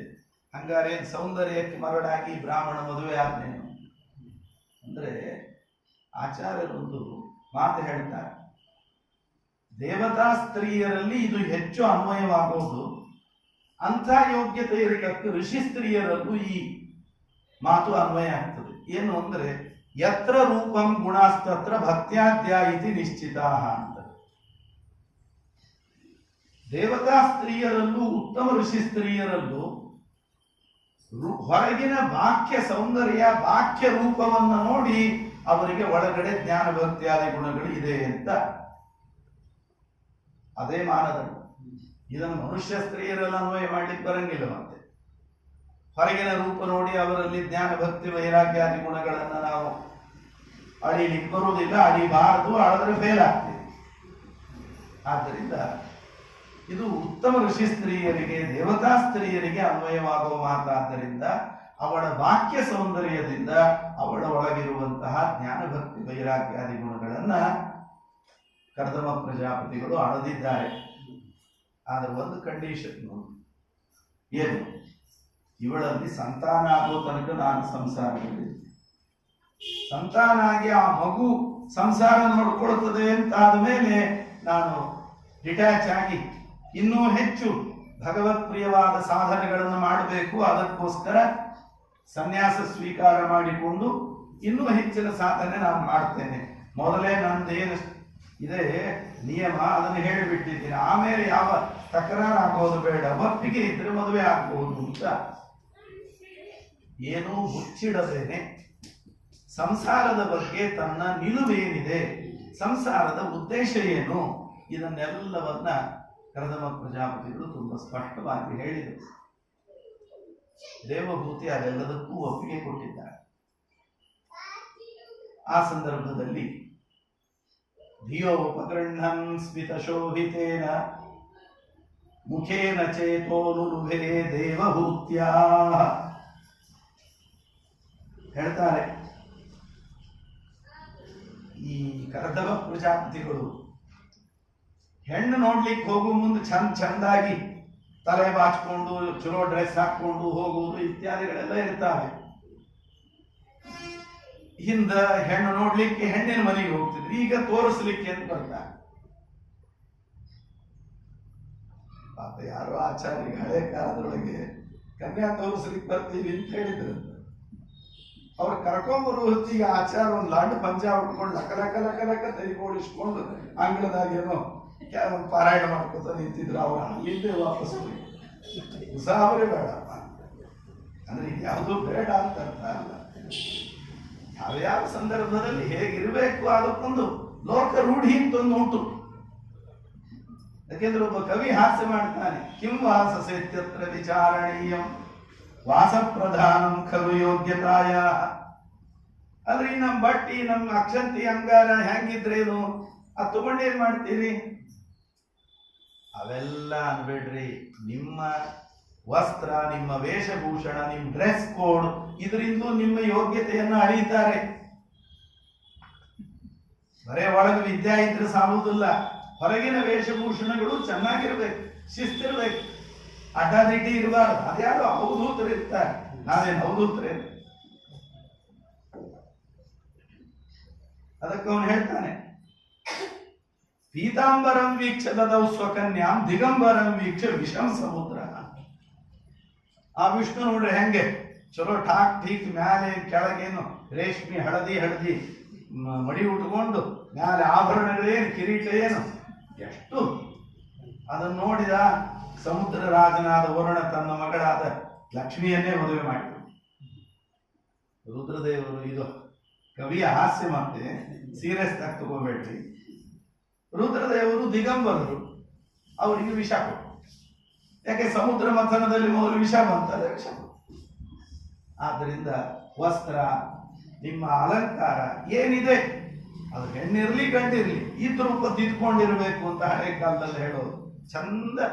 ಮುಂದೆ ಸಪ್ತಮ ಸ್ಕಂದದಲ್ಲಿ ಸ್ತ್ರೀ ಧರ್ಮಗಳನ್ನು ವರ್ಣನೆ ಮಾಡುವಾಗ ಹೇಳ್ತಾರೆ, ತನ್ನ ಮನೆ, ತನ್ನ ಪಾತ್ರೆ, ತನ್ನ ವಸ್ತ್ರ, ತನ್ನ ದೇಹ ಎಲ್ಲವನ್ನು ಶುಚಿಯಾಗಿಟ್ಟುಕೊಂಡು ಚಂದ ಅಲಂಕಾರ ಮಾಡಿಕೊಂಡಿರಬೇಕು ಅಂತ ಹೆಣ್ಣು ಮಗಳಿಗೆ ಭಾಗವತ ಎಚ್ಚರ ಕೊಡ್ತದೆ. ಜನರಲ್ಲಿ ಏನ್ ತಪ್ಪು ಕಲ್ಪನೆ ಇದೆ ಅಂದ್ರೆ ಪಂಜಾಬ್ ಭಾಳ ಕಮಟಿದ್ದಷ್ಟು ಭಾಳ ಮಡಿ ಮಾಡ್ತಾರೆ. ಇದನ್ನು ಧರ್ಮಶಾಸ್ತ್ರನೇ ನಿಷೇಧ ಮಾಡಿದೆ. ಕೊಳೆಯಾಗಿರೋ, ಹರಿದಿರೋ, ಸುಟ್ಟಿರೋ ಬಟ್ಟೆಯನ್ನು ಉಟ್ರೆ ಅದು ನಗ್ನತೆ ಇದ್ದ ಹಾಗೆ ಅಂತಲೇ. ಕೊಳೆ ಇರೋ ಬಟ್ಟೆ ಉಡಬಾರದು, ಸ್ವಚ್ಛ ಇರೋ ಬಟ್ಟೆಯನ್ನೇ ಉಡು. ಆದ್ದರಿಂದ ಅದೇನೇನೋ ಕೆಲವು ಅಪಭ್ರಂಶಗಳು ಸೇರ್ಕೊಂಡ್ಬಿಟ್ಟಿದ್ದಾವೆ. ಹಾಗಾಗಿ ಕರ್ದಮ ಪ್ರಜಾಪತಿಗಳು ಅಂತಹ ಶುಚಿರ್ಭೂತನಾದ ಒಳ್ಳೆ ಯುವಕ ಒಂದು ಸರ್ತಿ ಮುಗುಳು ನಗುತ್ತಾ ಆ ದೇವಹೂತಿಯನ್ನ ಕಣ್ಣೆತ್ತಿ ನೋಡಿದರಂತೆ.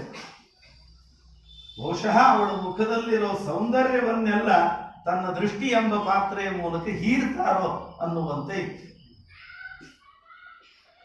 ಸರಿ, ಸುತ್ತಮುತ್ತಲು ಇದ್ದ ಋಷಿಮುನಿಗಳನ್ನೆಲ್ಲ ಕರೆದು ಒಂದು ಒಳ್ಳೆಯ ಮುಹೂರ್ತ ಗೊತ್ತು ಮಾಡಿ ಮನು ದಂಪತಿಗಳು, ಸ್ವಯಂಭುವನಗಳು ತನ್ನ ಹೆಂಡತಿಯಾದ ಶತರೂಪಾದೇವಿಯೊಂದಿಗೆ ಸುಲಗ್ನೆ ಸಾವಧಾನ ಅಂತ ಹೇಳಿ ಅಲ್ಲೇ ಆಶ್ರಮದಲ್ಲೇ ಮದುವೆ ಮಾಡಿಕೊಟ್ಟು ಆ ಪರಿವಾರಕ್ಕೇನು ಬೇಕು ದಂಪತಿಗಳಿಗೆ ಪಾತ್ರೆ ಪಗಡ ಅದನ್ನೆಲ್ಲ ಒಂದಿಷ್ಟು ಹೊಂದಿಸ್ಕೊಟ್ಟು ಹೊರಟು ಬಂದು.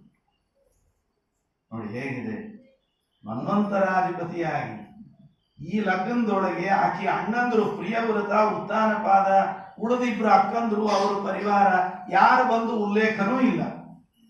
ಹೋಗ್ಲಿ, ಅವ್ರು ಬಂದಿದ್ರು ಅಂತ ಇಟ್ಕೊಳ್ಳೋಣ. ಕಾಡಿನ ಒಳಗೆ ಏನು ವೈಭವ ಮಾಡ್ಲಿಕ್ಕೆ ಸಾಧ್ಯ? ಅವರಿಗೆಲ್ಲ ವೈಭವ ಮುಖ್ಯ ಅಲ್ಲ, ಅಲ್ಲಾಗೋ ಹೋಮ ಹವನ ಸಂಸ್ಕಾರ, ಪ್ರತಿಯೊಂದು ವಿವಾಹದಲ್ಲಾಗಬೇಕಾದ ಏನು ವ್ಯವಸ್ಥೆ ಇದೆ ಅದು ಬಹಳ ಮುಖ್ಯ. ಈಗದು ಉಲ್ಟಾಗಿದೆ. ಸಂಸ್ಕಾರಗಳು ಅಪ್ರಧಾನ, ಆಡಂಬರಗಳು ಪ್ರಧಾನ. ಒಬ್ಬರು ಆಚಾರ್ಯ ಹೇಳ್ತಿದ್ರು, ಬಹಳ ಒತ್ತಾಯ ಮಾಡಿ ಅಕ್ಕಿ ಕಾಳಿ ಕರೆದಿದ್ರು. ನೀವು ಬರಲೇಬೇಕು, ಮಂತ್ರ ಹೇಳಿ ಅಕ್ಷತ ಹಾಕಬೇಕು, ಹಂಗೆ ಹಿಂಗೆ ಅಂತ. ಒಬ್ಬಿಬ್ರು ಶಿಷ್ಯರನ್ನು ಕರ್ಕೊಂಡು ಅವರು ಅಕ್ಕಿ ಕಾಳಿಗೆ ಹೋದ್ರು, ಮಂತ್ರ ಅಲ್ಲಿಗೆ ಶುರು ಮಾಡಿದ್ರು. ಎಲ್ಲ ವೇದಘೋಷ, ಆಮೇಲೆ ಮಂಗಳಾಷ್ಟಕ ಒಂದೊಂದೇ ಶುರು ಆದು. ಆಚಾರ ಬಂದರು, ಬರ್ರಿ ಬರ್ರಿ ಬರ್ರಿ ಅಂತ ಹೇಳಿ ಮುಂದೆ ಅಗದಿ ಮುಂದೆ ವರಾವಧು ಪರದೆ ಏನು ಹಿಡಿದಿರ್ತಾರೆ ಅದರ ಮುಂದೆ ತಂದು ನಿಂದ್ರಿಸಿದ್ರು ಆಚಾರ. ಅಷ್ಟೊತ್ತಿಗೆ ಆ ಹುಡುಗನ ತಾಯಿ ಬಂದು, ಆಚಾರ ಒಂಚೂರು ಇತ್ಲಾ ಕಡೆ ಬರ್ರಿ. ಪಾಪ ಆಚಾರ ನೋಡಿದ್ರು, ನಾವ್ ಈಗ ಬಂದ್ ಮಂತ್ರ ಅಂತ ದಕ್ಷಿಣೆ ತಗೊಂಡು ಹೋಗೋರು, ಈ ಹುಡುಗಿ ಅವ್ರ ಮನೆಯಾಗೆ ಇರಾಕಿ, ಹುಡುಗನ ತಾಯಿ ಅತ್ತಿ ಬೇರೆ ಅಂತ ಹಂಚ್ಕೊಂಡು ಆಚಾರ ಸ್ವಲ್ಪ ಹಿಂಸ ಸರಿ. ಆಮೇಲೆ ಮತ್ತೊಂದು ಸ್ವಲ್ಪ ಹೊತ್ತಾಯ್ತು, ಇನ್ನೊಂದೆರಡು ಮಂತ್ರ ಆಗಿದ್ದು. ಅಷ್ಟೊತ್ತಿಗೆ ಮಾವು ಬಂದ. ಆಚಾರನ ಹುಡುಗನ ಅಪ್ಪ, ಹುಡುಗಿ ಮಾವ ಅಂದ. ಆಚಾರ ಮತ್ತೊಂದು ಹಿಂಸ. ಇನ್ನೊಂದೆರಡು ಮಂತ್ರ ಆಗಿದ್ದು. ಅಷ್ಟೊತ್ತಿಗೆ ಕಳಸಿಗಿತ್ತಿ ಬಂತು. ಅವು ಬಹಳ ಪ್ರಧಾನ ಇರ್ತಾವ್ರಿ. ಲಗ್ನದಾಗೂ ಅಷ್ಟೇ, ಅವ್ರು ಲಗ್ನ ಆಗಿ ಹೋಗೋ ತನಕನೂ ಮನ್ಯಾಗ ಆಮೇಲೆ ಒಂಚೂರು ಇದ್ದೇ ಇರ್ತಾವ. ಆದ್ದರಿಂದ ಅಕ್ಕಿ ಬಂದು ನಾ ಕಳಸಿಗಿತ್ತಿನ ಕೈಯಾಗ ಕನ್ನಡಿ ಕಲಶ ಎಲ್ಲ ಹಿಡ್ಕೊಂಡ್ ಬಂದಿದ್ದು. ಆಚಾರ ಮಾತಿನ ಹಿಂಗೆ ಸರ್ಕೋತ ಕಡಿಕ ಸುಲಗ್ನೆ ಸಾವಧಾನ ಅಂತ ಅಕ್ಕಿ ಕಾಳು ಹಾಕಿದ್ರು. ಎಲ್ಲ ಆತು. ನಡುವ ಕ್ಯಾಮ್ರಾದವ ಆಚಾರ ನಿಮ್ ಚೆಂಡಿಗೆ ಅಡ್ಡ ಬರ್ಲಿಕ್ಕಂತದ, ಒಂಚೂರು ಹಿಂದೆ ಬರಲಿಲ್ಲ. ಎಲ್ಲ ಆಗಿ ಕಡಿಕ್ ಎಲ್ಲಿಗೆ ಬಂತು ಅಂದ್ರೆ ಆಚಾರ ಹಾಕಿದ ಅಕ್ಕಿ ಕಾಳು ವಧುವರರ ಮೇಲೆ ಬಿಡೋದು ಬಿಟ್ಟು ರಿಸ್ಪಾನ್ಸಿಬಿಲಿಟಿ ಹಿಡಿದೋದ್ರ ಮೇಲೆ. ನಾವು ಆಡಂಬರದ ಹಿಂದೆ ಹೋದರ ಪರಿಣಾಮ ಇದು, ವೈಭವದ ಹಿಂದೆ ಹೋದದ್ದರ ಪರಿಣಾಮ. ಇಲ್ಲಿ ಇವ್ರಿಗೇನು ಅಭಾವ ಇರಲಿಲ್ಲ. ಮತ್ತೆ ಸ್ವಯಂಭವ ಮನ್ವಂತರಾಧಿಪತಿಯವ ಏನ್ ಕೊರತೆ ಇದೆ ಅವರಿಗೆ? ತತ್ವಾಭಿಮಾನಿ ದೇವತೆಗಳಲ್ಲಿ ಒಬ್ರು ಸ್ವಯಂಭವನುಗಳು. ಅಂಥವ್ರಿಗೆ ಏನ್ ಕೊರತೆ ಇತ್ತು? ಏನ್ ವೈಭವ ಮಾಡ್ಲಿಕ್ಕೆ ಬರಲಿಲ್ವಾ ಅವರಿಗೆ? ಅವರಿಗೆ ಈ ಹೊರಗಿನ ಆಡಂಬರ ವೈಭವಗಳು ಮುಖ್ಯ ಅಲ್ಲ, ವಿಧಿ ಪ್ರಧಾನ. ಆ ಗೃಹಸ್ಥಾಶ್ರಮದ ಮೂಲ ಉದ್ದೇಶಗಳೇನು ಅದು ಈಡೇರಬೇಕು. ಅದಕ್ಕಿದು ವೇದಿಕೆ, ಅದನ್ನು ಸರಿ ಮಾಡಬೇಕು ಅನ್ನೋದಷ್ಟೇ. ಆ ದೃಷ್ಟಿಯಿಂದ ನಮ್ಮಲ್ಲಿ ಯಾರೋ ಪರರಾಜ್ಯದವರು ನಮ್ಗೆ ಯಾರೋ 4 ಮಗನ ಮದುವೆ ಅಂತ ಕೋಟಿಗಟ್ಟಲೆ ದುಡ್ಡು ಹಾಳು ಮಾಡಿ ಎಲ್ಲ ಮದುವೆ ಮಾಡಿದ್ದನ್ನು ನಾವು ನೋಡಿದ್ದೇವೆ ಹಿಂದಿನ ಕಾಲದಲ್ಲಿ. ಇವತ್ತಿಗೂ ನಡೆಯುತ್ತಿರ್ತದೆ. ಇಷ್ಟಾದರೂ ಮತ್ತೆ ಬಡತನ ಅದು ಇದು 108 ಕೊನೆಗೆ ಬ್ರಾಹ್ಮಣರ ತಲೆ ಮೇಲೆ ಒಂದಿಷ್ಟು ಎತ್ತಿ ಹಾಕಿ ಸಮಾಜ ಮುಂದುವರಿತಾ ಇದೆ. ಭಾಗವತಾದಿಗಳನ್ನು ಗಮನಿಸಬೇಕು.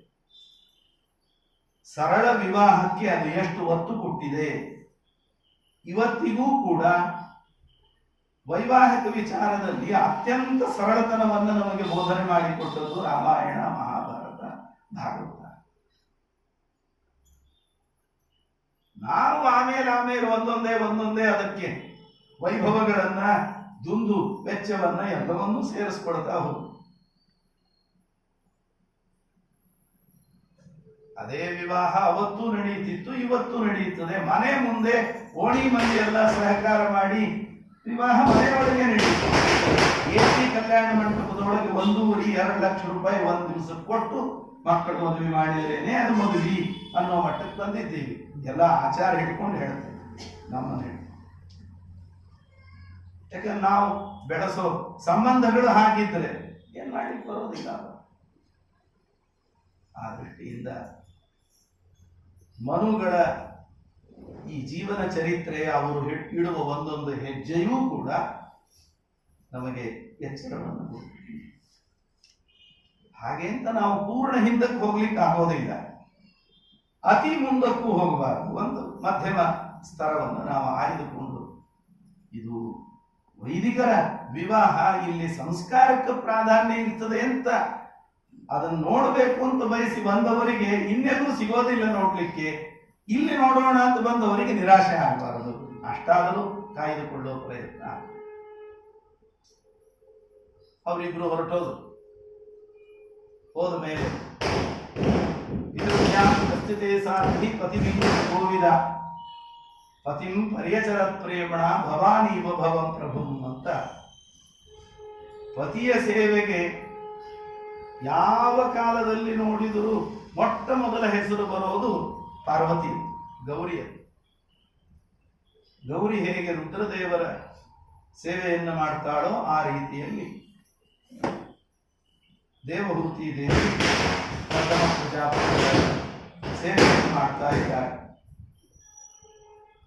ಅವಳ ಮನಸ್ಸಿನಲ್ಲಿ ಯಾವ ಈಗೋಗಳು ಇರಲಿಲ್ಲ. ನಾನು ಚಕ್ರವರ್ತಿಯ ಮಗಳು, ಮನ್ವಂತರಾಧಿಪತಿಯ ಮಗಳು, ನನಗೆ ಬೇಕಾದಷ್ಟು ಶಿಕ್ಷಣ ಇದೆ, ಸೌಂದರ್ಯ ಇದೆ, ರೂಪ ಇದೆ, ಏನನ್ನೂ ಮನಸ್ಸಿನಲ್ಲಿ ತರಲಿಲ್ಲ. ಇಂಥ ಒಬ್ಬ ಅಪರೋಕ್ಷ ಜ್ಞಾನಿಗಳನ್ನ ಕೈ ಹಿಡಿಯೋ ಭಾಗ್ಯ ನನಗೆ ದೊರೆತಿದೆ, ತಪಸ್ವಿಯನ್ನ ಜ್ಞಾನಿಯನ್ನ ಕೈ ಹಿಡಿಯುವ ಭಾಗ್ಯ ದೊರೆತಿದೆ, ನನ್ನ ಜನ್ಮವನ್ನು ನಾನು ಸಾರ್ಥಕ ಮಾಡ್ಕೋಬೇಕು.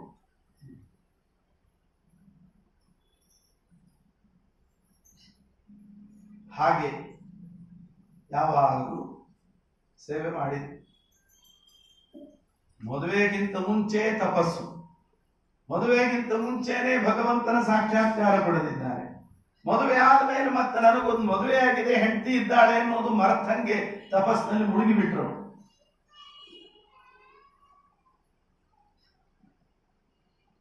ಎಷ್ಟೋ ವರ್ಷಗಳೇ ಕಳೆದೋಯ್ತು. ಇವಳು ಒಂದು ಮಾತು ಆಡ್ಲಿಲ್ಲ, ಏನನ್ನೂ ಕೇಳಲಿಲ್ಲ. ಅವರು ಈ ಕಡೆ ಲಕ್ಷ್ಯ ಹಾಕಲಿಲ್ಲ. ಕೆಲವು ವರ್ಷಗಳಾದ ಮೇಲೆ ಅವರು ಸ್ವಲ್ಪ ಈ ಕಡೆ ಸಮಾಧಿ ಸ್ಥಿತಿಯಿಂದ ಹೊರಬಂದರು.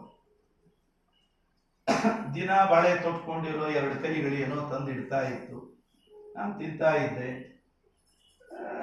ಆ ಭಗವಂತನ ಧ್ಯಾನದ ಗುಂಗಿನಲ್ಲಿಯೇ ಸ್ನಾನಕ್ಕೆ ಹೋಗ್ತಿದ್ದೆ, ಬರ್ತಿದ್ದೆ, ಕೂಡ್ತಿದ್ದೆ, ಧ್ಯಾನ ಮಾಡ್ತಿದ್ದೆ. ಈ ಬಳೆ ತೊಟ್ಟಿರೋ ಕೈಗಳು ನನಗೆ ಸೇವೆ ಮಾಡಿದ್ದು ಯಾರು ಅಂತ ಆಲೋಚನೆ ಮಾಡಿ ಆವಾಗ ತಲೆಗೆ ಬಂತು, ಓಹೋ ನನಗೊಂದು ಮದುವೆ ಆಗಿತ್ತು. ಅಷ್ಟೊತ್ತಿಗೆ ಆಕೆಗೆ ಋಷಪಂಚಮಿ ಹಿಡಿಯೋ ವಯಸ್ಸು ಬಂತು. ಅವಳನ್ನು ನೋಡಿದ ಕೂಡಲೇ ಅವನಿಗೆ ಮನಸ್ಸಿಗೆ ಬಹಳ ಆಘಾತ ಆಯಿತು. ಅಯ್ಯೋ, ಇವಳನ್ನು ಎಲ್ಲಾ ವೈಭವವನ್ನು ತರದು ಅಪರೋಕ್ಷ ಜ್ಞಾನಿಯ ಕೈ ಹಿಡಿಯೋಣ ಅಂತ ನನ್ನ ಜೊತೆಗೆ ಬಂದಿದ್ದಾಳೆ. ಇವಳಿಗೆ ಧರ್ಮವೂ ಇಲ್ಲ, ಅರ್ಥನೂ ಇಲ್ಲ, ಕಾಮನೂ ಇಲ್ಲ, ಏನು ಪುರುಷಾರ್ಥಗಳು ದೊರೆಯಲಿಲ್ಲ ಇವಳಿಗೆ ನನ್ನಿಂದ ಅಂತ ಮನಸ್ಸಿಗೆ ಒಂದು ಸ್ವಲ್ಪ ದುಃಖ ಅನಿಸಿ ಅವಳಿಗೆ ಹೇಳ್ತಾಳೆ, ತುಷ್ಟೋಹ ಮಧ್ಯ ತವ ಭಾಮಿನಿ ಮಾನದಾಯ ಶುಶ್ರೂಷಯ ಪರಮಯ ಪರಯಾಚ. ಇಷ್ಟು ಭಕ್ತಿಯಿಂದ ನೀನು ಸೇವೆ ಮಾಡಿದ್ದೀಯಲ್ಲ, ಏನು ಬೇಕಾದ್ರೂ ಕೊಡಬಹುದು, ಆದರೆ ದೇಹಾಭಿಮಾನವನ್ನು ತೊರೆದು ಮಾಡುವ ಸೇವೆ ಇದೆಯಲ್ಲ, ಇದು ಯಾರು ಮಾಡೋದಿಲ್ಲ. ನನ್ನ ಸೇವೆಗೋಸ್ಕರವಾಗಿ ನಿನ್ನ ದೇಹವನ್ನೇ ಕಡೆಗಣಿಸಿ ನೀನು ಸೇವೆ ಮಾಡಿದ್ದಿ. ಆದ್ದರಿಂದ ನಿನಗೇನು ಬೇಕು ಆ ವರವನ್ನು ಕೇಳಿಕೊಡುತ್ತೇನೆ. ಆಗ ಅವಳು ಹೇಳಿದ್ದು, ನಿಮ್ಮಂಥವರ ಕೈ ಹಿಡಿದು ನನಗೆ ಯಾವುದಕ್ಕೂ ಕೊರತೆ ಇಲ್ಲ, ಆದರೂ ಒಂದು ಹೆಣ್ಣಾಗಿ ಸಹಜವಾಗಿ ನಾನು ಅಪೇಕ್ಷೆ ಪಡೋದು ನಿಮ್ಮಂತಹ ಒಬ್ಬ ತಪಸ್ವಿಯಾದ, ಜ್ಞಾನಿಯಾದ, ಉತ್ತಮ ಗುಣ ಸಂಪನ್ನನಾದ ಮಗನನ್ನ, ಒಂದು ಸಂತಾನವನ್ನು ನಿಮ್ಮಿಂದ ನಾನು ಬಯಸ್ತೇನೆ. ಕರೆದವರಾಗಲಿ ಆಗಲಿ ಎಂದು ಬರೀ ಸಂತಾನ ಕೊಡಲಿಲ್ಲ. ಅವರು ವಿವೇಕಿಗಳು, ವಿವೇಚನಾಶೀಲರು. ಮುಂದೊಂದು ದಿವಸ ಯಾವಾಗಲೂ ವೃದ್ಧಾಪ್ಯಕ್ಕೆ ಕಾಲಿಟ್ಟಾಗಲೋ, ಇನ್ಯಾರನ್ನೋ ಉಳಿದ ಸರೀಕರನ್ನು ನೋಡಿದಾಗಲೋ ಇವ್ರ ಕೈ ಹಿಡಿದು ನನಗೇನು ಸಿಕ್ತು ಅಂತನ್ನೋ ಒಂದು ಎಳೆ ಮನಸ್ಸಿನಲ್ಲಿ ಬಂದು ಹೋದರು ಎಲ್ಲ ವ್ಯರ್ಥ ಆಗುತ್ತೆ. ಮತ್ತೆ ಸ್ವಾಭಾವಿಕವಾಗಿ ಅವಳು ಇದನ್ನು ಬಯಸೋದೇನು ತಪ್ಪಲ್ಲ. ಹಾಗಾಗಿ ಅವಳನ್ನು ಒಂದು ಸರೋವರದಲ್ಲಿ ಮುಳುಗಲಿಕ್ಕೆ ಹೇಳಿದರು. ಮುಳುಗೆದ್ದು ಮೇಲೆ ಬರ್ತಾ ಇದ್ದ ಹಾಗೆ ಮದುವೆಯಾಗಿ ಬಂದ ದಿವಸ ಅವಳ ಶರೀರದಲ್ಲಿ ಏನು ಲಾವಣ್ಯ, ಸೌಂದರ್ಯ, ಯೌವನ ಇತ್ತು, ಅದು ಇಮ್ಮಡಿಯಾಗಿ ದೊರೆಯಿತು. 100 ಜನ ದಾಸದಾಸಿ ಒಯ್ದವಳನ್ನು ಚೆಂದಾಗಿ ಬಟ್ಟೆ ಉಡಿಸಿ, ಅಲಂಕಾರ ಮಾಡಿ, ಹೂ ಮುಡಿಸಿ, ಏನೇನೆಲ್ಲ ಹಚ್ಚಬೇಕೆಲ್ಲ ಹಚ್ಚಿ ಕನ್ನಡಿ ಮುಂದೆ ತಂದು ನಿಲ್ಲಿಸಿ. ಅವನಿಗೆ ನಾನೇನಾ ಇದು ಅಂತ ಅನಿಸ್ಬಿಡ್ತು. ಅದರ ಜೊತೆಗೆ ಮನಸ್ಸಲ್ಲಿ ಒಂದು ಸಣ್ಣ ಎಳೆ, ನಾನೇನೋ ಒಳ್ಳೆ ಯೌವನದಿಂದ ಇದ್ದೇನೆ, ನಮ್ಮ ಯಜಮಾನರು ಒಳ್ಳೆ ಪೀಚ್ ಆಗಿದ್ದಾರೆ, ಗಾಳಿ ಬಂದ್ರೆ ಹಾರೋಗೋ ಹಾಗೆ, ಅವರು ಇಂಥದೇ ನವಯೌವನ ಪಡೆದ್ರೆ ಹೇಗಿರುತ್ತೆ ಅಂತ. ಅವಳು ಬಾಯಲ್ಲಿ ಆಡ್ಲಿಲ್ಲ, ಮುಖದಲ್ಲಿ ಮುಖ ಸಿಂಡರಿಸಿ ತೋರಿಸಲಿಲ್ಲ, ಏನೂ ಇಲ್ಲ. ಅವರ ಮನಸ್ಸಿನಲ್ಲಿರೋದನ್ನ ಕರೆದವರು ಅರಿತುಕೊಂಡು, ನಮಗವೆಲ್ಲ ಶಕ್ತಿ ಇಲ್ಲ.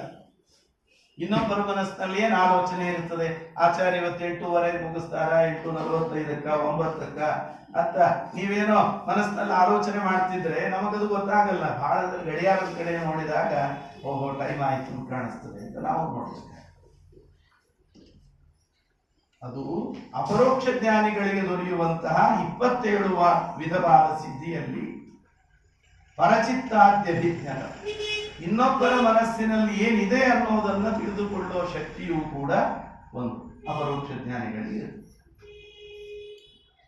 ಆಗ ಕರೆದವರು ಅವಳ ಮನೋಗತವನ್ನು ಅರಿತು ತಾವು ಸರೋವರದಲ್ಲಿ ಮುಳುಗಿ ಒಳ್ಳೆ ನವಯೌವನವನ್ನು ಪಡೆದುಕೊಂಡು ಅವಳನ್ನು ಕರ್ಕೊಂಡು ಹೊರಟರು. ಈಗ ಶುರುವಾಯಿತು ಈ ನವದಂಪತಿಗಳ ಪಯಣ, ಸಂಸಾರ. ಎಲ್ಲಿಗೆ? ಒಂದು ವಿಮಾನ ತರಿಸಿದರಂತೆ.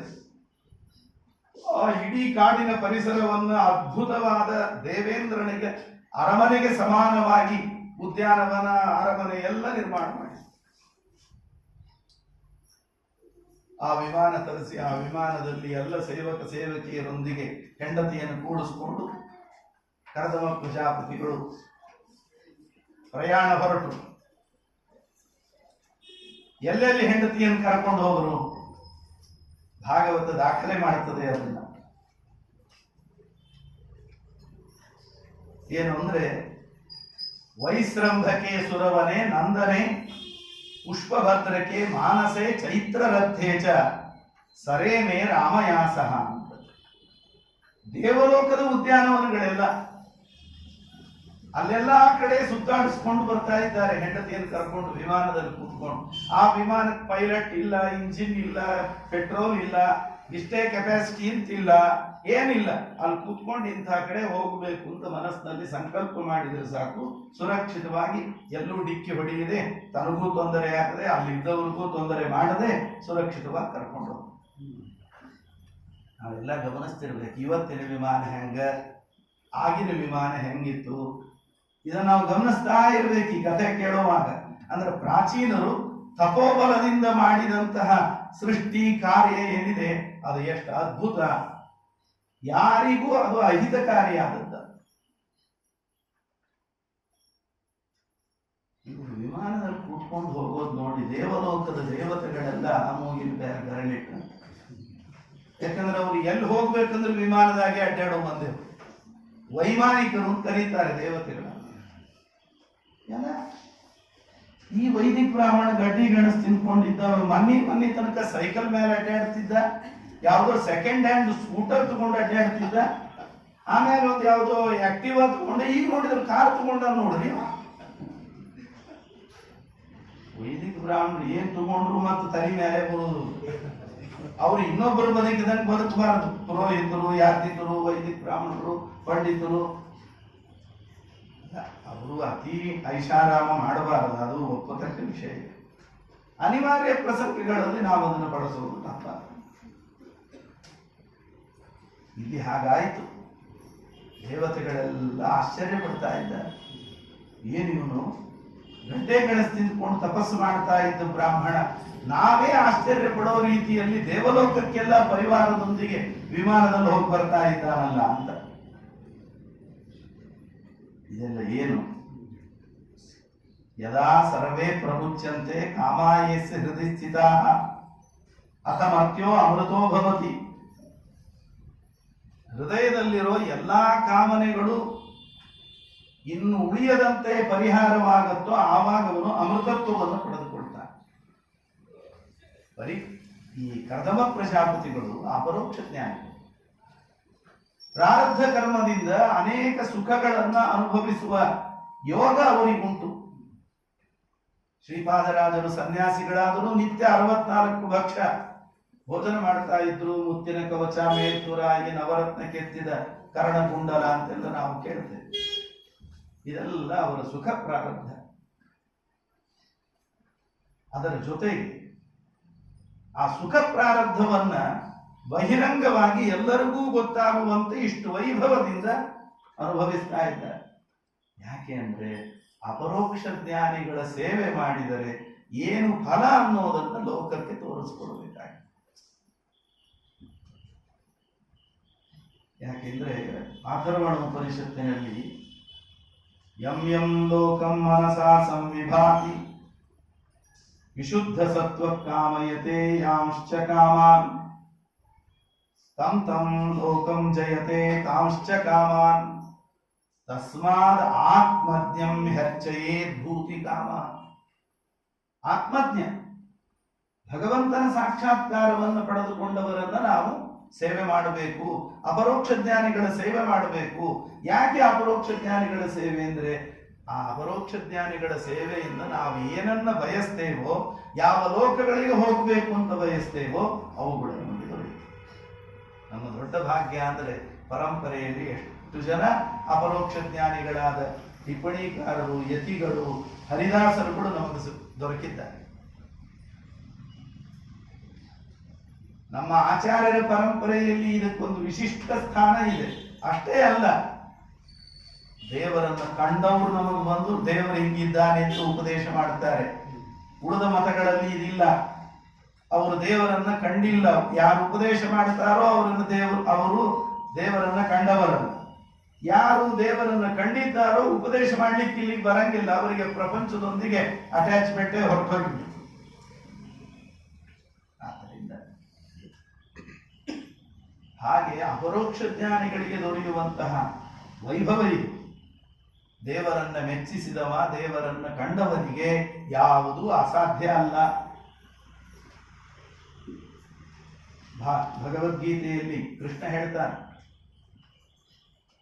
ಒಂದು ದೊಡ್ಡ ಜಲಾಶಯವನ್ನು ನಿರ್ಮಾಣ ಮಾಡಬೇಕಾಗಿದೆ. ಸಮೃದ್ಧವಾಗಿ ನೀರು, ಆ ತುಂಬಿದ ನೀರಿನಿಂದ ಇಡೀ ಊರು, ಸುತ್ತಮುತ್ತಲು ಹಳ್ಳಿ ಎಲ್ಲದಕ್ಕೂ ಅನುಕೂಲ ಆಗುತ್ತೆ. ಆದರೆ ಅದು ಎಲ್ಲೋ ಒಂದು ಮೂಲೆಯೊಳಗೆ ನಮ್ಮ ಮನೆಯದೊಂದು ಬಾವಿ ಇದೆ.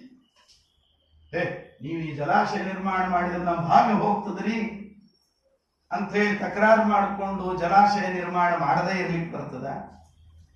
ಸಣ್ಣ ಬಾವಿಯಿಂದಾಗುವಂತಹ ಪ್ರಯೋಜನ ನಿನಗೊಬ್ಬರಿಗೆ ಆದರೆ ಇಡೀ ಜಲಾಶಯದಿಂದಾಗುವ, ಕೆರೆಯಿಂದಾಗುವಂತಹ ಪ್ರಯೋಜನ ಇನ್ನನ್ನೂ ಸೇರಿಕೊಂಡಂತೆ ಎಲ್ಲರಿಗೂ ಆಗುತ್ತೆ. ಹಾಗೆಯೇ ಕೃಷ್ಣ ಈ ಉದಾಹರಣೆ ಕೊಟ್ಟು ಹೇಳ್ತಾನೆ, ಅಪರೋಕ್ಷ ಜ್ಞಾನಿಯಾಗಿರತಕ್ಕಂಥವನು ಅಪರೋಕ್ಷ ಜ್ಞಾನಕ್ಕೋಸ್ಕರವಾಗಿ ಮೊದಲೊಂದಿಷ್ಟು ಪ್ರಯತ್ನ ಮಾಡುವಾಗ, ಸಾಧನೆ ಮಾಡುವಾಗ ಈ ಎಲ್ಲ ಪ್ರಾಪಂಚಿಕ ಸುಖಗಳನ್ನ ಅವನು ಸ್ವಲ್ಪ ಬದಿಗೆ ಸರಿಸಬೇಕಾಗತ್ತೆ. ಅದನ್ನ ತಿರಸ್ಕಾರ ಮಾಡಬೇಕಾಗ್ತದೆ, ಎಷ್ಟೋ ಅಷ್ಟು. ಆದರೆ ಅದೇ ಅಪರೋಕ್ಷ ಜ್ಞಾನ ಬಂದ ಮೇಲೆ ಅವ ಬೇಕು ಅಂತನ್ಲಿ, ಬೇಡ ಅಂತನ್ಲಿ, ಎಲ್ಲ ಅವನಿಂದ ಬರ್ತದೆ. ಆದ್ದರಿಂದ ಅಪರೋಕ್ಷ ಜ್ಞಾನಿಗಿರುವ ಮಹತ್ವ ಏನು ಅಂತ ತೋರಿಸೋದಕ್ಕೋಸ್ಕರವಾಗಿ ಕರ್ದಮ ಪ್ರಜಾಪತಿಗಳು ಈ ಎಲ್ಲ ಭೋಗ ಜೀವನ ಒಂದು ರೂಪ ಸಾಲದು ಅಂತ ತಾನು 9 ಶರೀರಗಳನ್ನು ಪಡೆದು, ದೇವಹೂತಿ ದೇವಿಗೆ 9 ಶರೀರಗಳನ್ನು ಕೊಟ್ಟು ಆ 9 ರೂಪಗಳಿಂದ ದಾಂಪತ್ಯ ಜೀವನವನ್ನು ನಡೆಸಿದ್ದಾರೆ. ಅದರ ಫಲವಾಗಿ 9 ಜನ ಹೆಣ್ಣು ಮಕ್ಕಳು ಹುಟ್ಟಿದರು. 100 ವರ್ಷ ಅವರ ದಾಂಪತ್ಯ ಜೀವನ. ನಮ್ಮ ಆಯುಷ್ಯವೇ ಮುಗಿದೋಗಿದೆ. ಆದರೆ ಇದು ಕೃತಯುಗದ ಕಥೆ. ಕೃತಯುಗದಲ್ಲಿ 1 ಲಕ್ಷ ವರ್ಷ ಆಯುಷ್ಯ ಪಂಚಾಂಗದಲ್ಲಿ ಕೇಳಿರ್ತೀವಿ. ಆ 1 ಲಕ್ಷ ಆಯುಷ್ಯದ ಒಳಗೆ 100 ವರ್ಷ ಏನ್ ಮಹಾ, ಬಹಳೇನಲ್ಲ.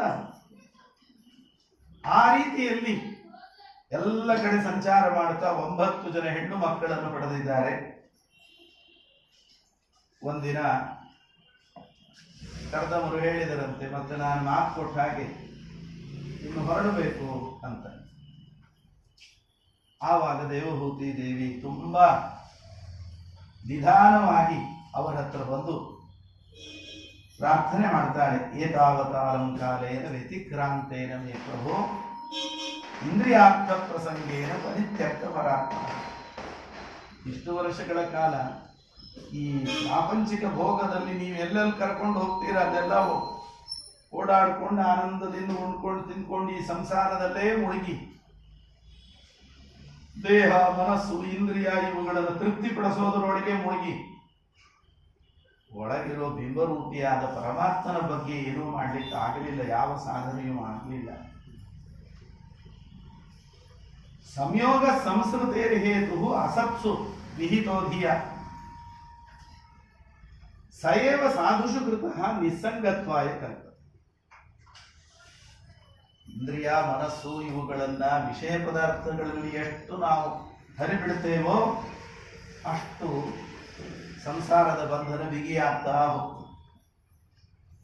ಅದೇ ಮನಸ್ಸು, ಇಂದ್ರಿಯಗಳನ್ನ ಅದರಿಂದ ಸ್ವಲ್ಪ ವಿಡ್ರಾ ಮಾಡಿ ಭಗವಂತನ ಕಡೆಗೆ, ಸಜ್ಜನರ ಕಡೆ, ಸಚ್ಚಾಸ್ತ್ರಗಳ ಕಡೆ ನಾವು ಹಾಕಿದ್ದೇ ಆದಲ್ಲಿ ಅದು ನಮಗೆ ಮೋಕ್ಷದ ಬಾಗಿಲು ತೆರೆದು ಒಂದೊಂದೇ ಮೆಟ್ಲು ಏರ್ಕೊಂಡು ಹೋಗುವುದಕ್ಕೆ ಅದು ಸಹಕಾರಿಯಾಗುವುದು. ನಮ್ದು ಹೇಗಿದೆ ಪರಿಸ್ಥಿತಿ ಅಂದ್ರೆ, ನಮ್ಮ ಗುರುಗಳು ಒಂದು ಕತೆ ಹೇಳ್ತಿದ್ರು. ಒಂದು ಹದ್ದು ನೀರಿನ ಪ್ರವಾಹದಲ್ಲಿ ಹೆಣ ತೇಲ್ತಾ ಬರ್ತಾ ಇರೋದು ನೋಡಿ ಭಾರಿ ಹಸಿವೆ ಆಗಿದೆ, ಒಳ್ಳೆ ಆಹಾರ ಸಿಕ್ತಿವತ್ತು ನನಗೆ ಅಂತ ಶವದ ಮೇಲೆ ಕೂತ್ಕೊಂಡು ಕುಕ್ಕಿ ಅದರ ಮಾಂಸ ತಿಂತಾ ಇತ್ತು. ಅದನ್ನು ತಿನ್ನೋದರೊಳಗೆ ತಲ್ಲೀನವಾಗಿರೋ ಅದಕ್ಕೆ ಆ ತೆರೆ ಹೊಡ್ಕೊಂಡು ಆ ಶವ ಪ್ರವಾಹದ ಮಧ್ಯಕ್ಕೆ ಬಂದ್ಬಿಡ್ತು. ಹೊಟ್ಟೆ ಎಲ್ಲ ತುಂಬಿದ ಮೇಲೆ ತಲೆ ಎತ್ತಿ ನೋಡುತ್ತದೆ, ಸುತ್ತಲೂ ಅಪರಂಪಾರವಾಗಿ ನೀರು. ವಾಪಸ್ಸು ಹಾರ್ಕೊಂಡು ಬರೋಣ ಅಂತಂದ್ರೆ ಅಷ್ಟು ಹಾರ್ಕೊಂಡು ದಡ ಸೇರೋ ಅಷ್ಟು ಶಕ್ತಿ ಇಲ್ಲ.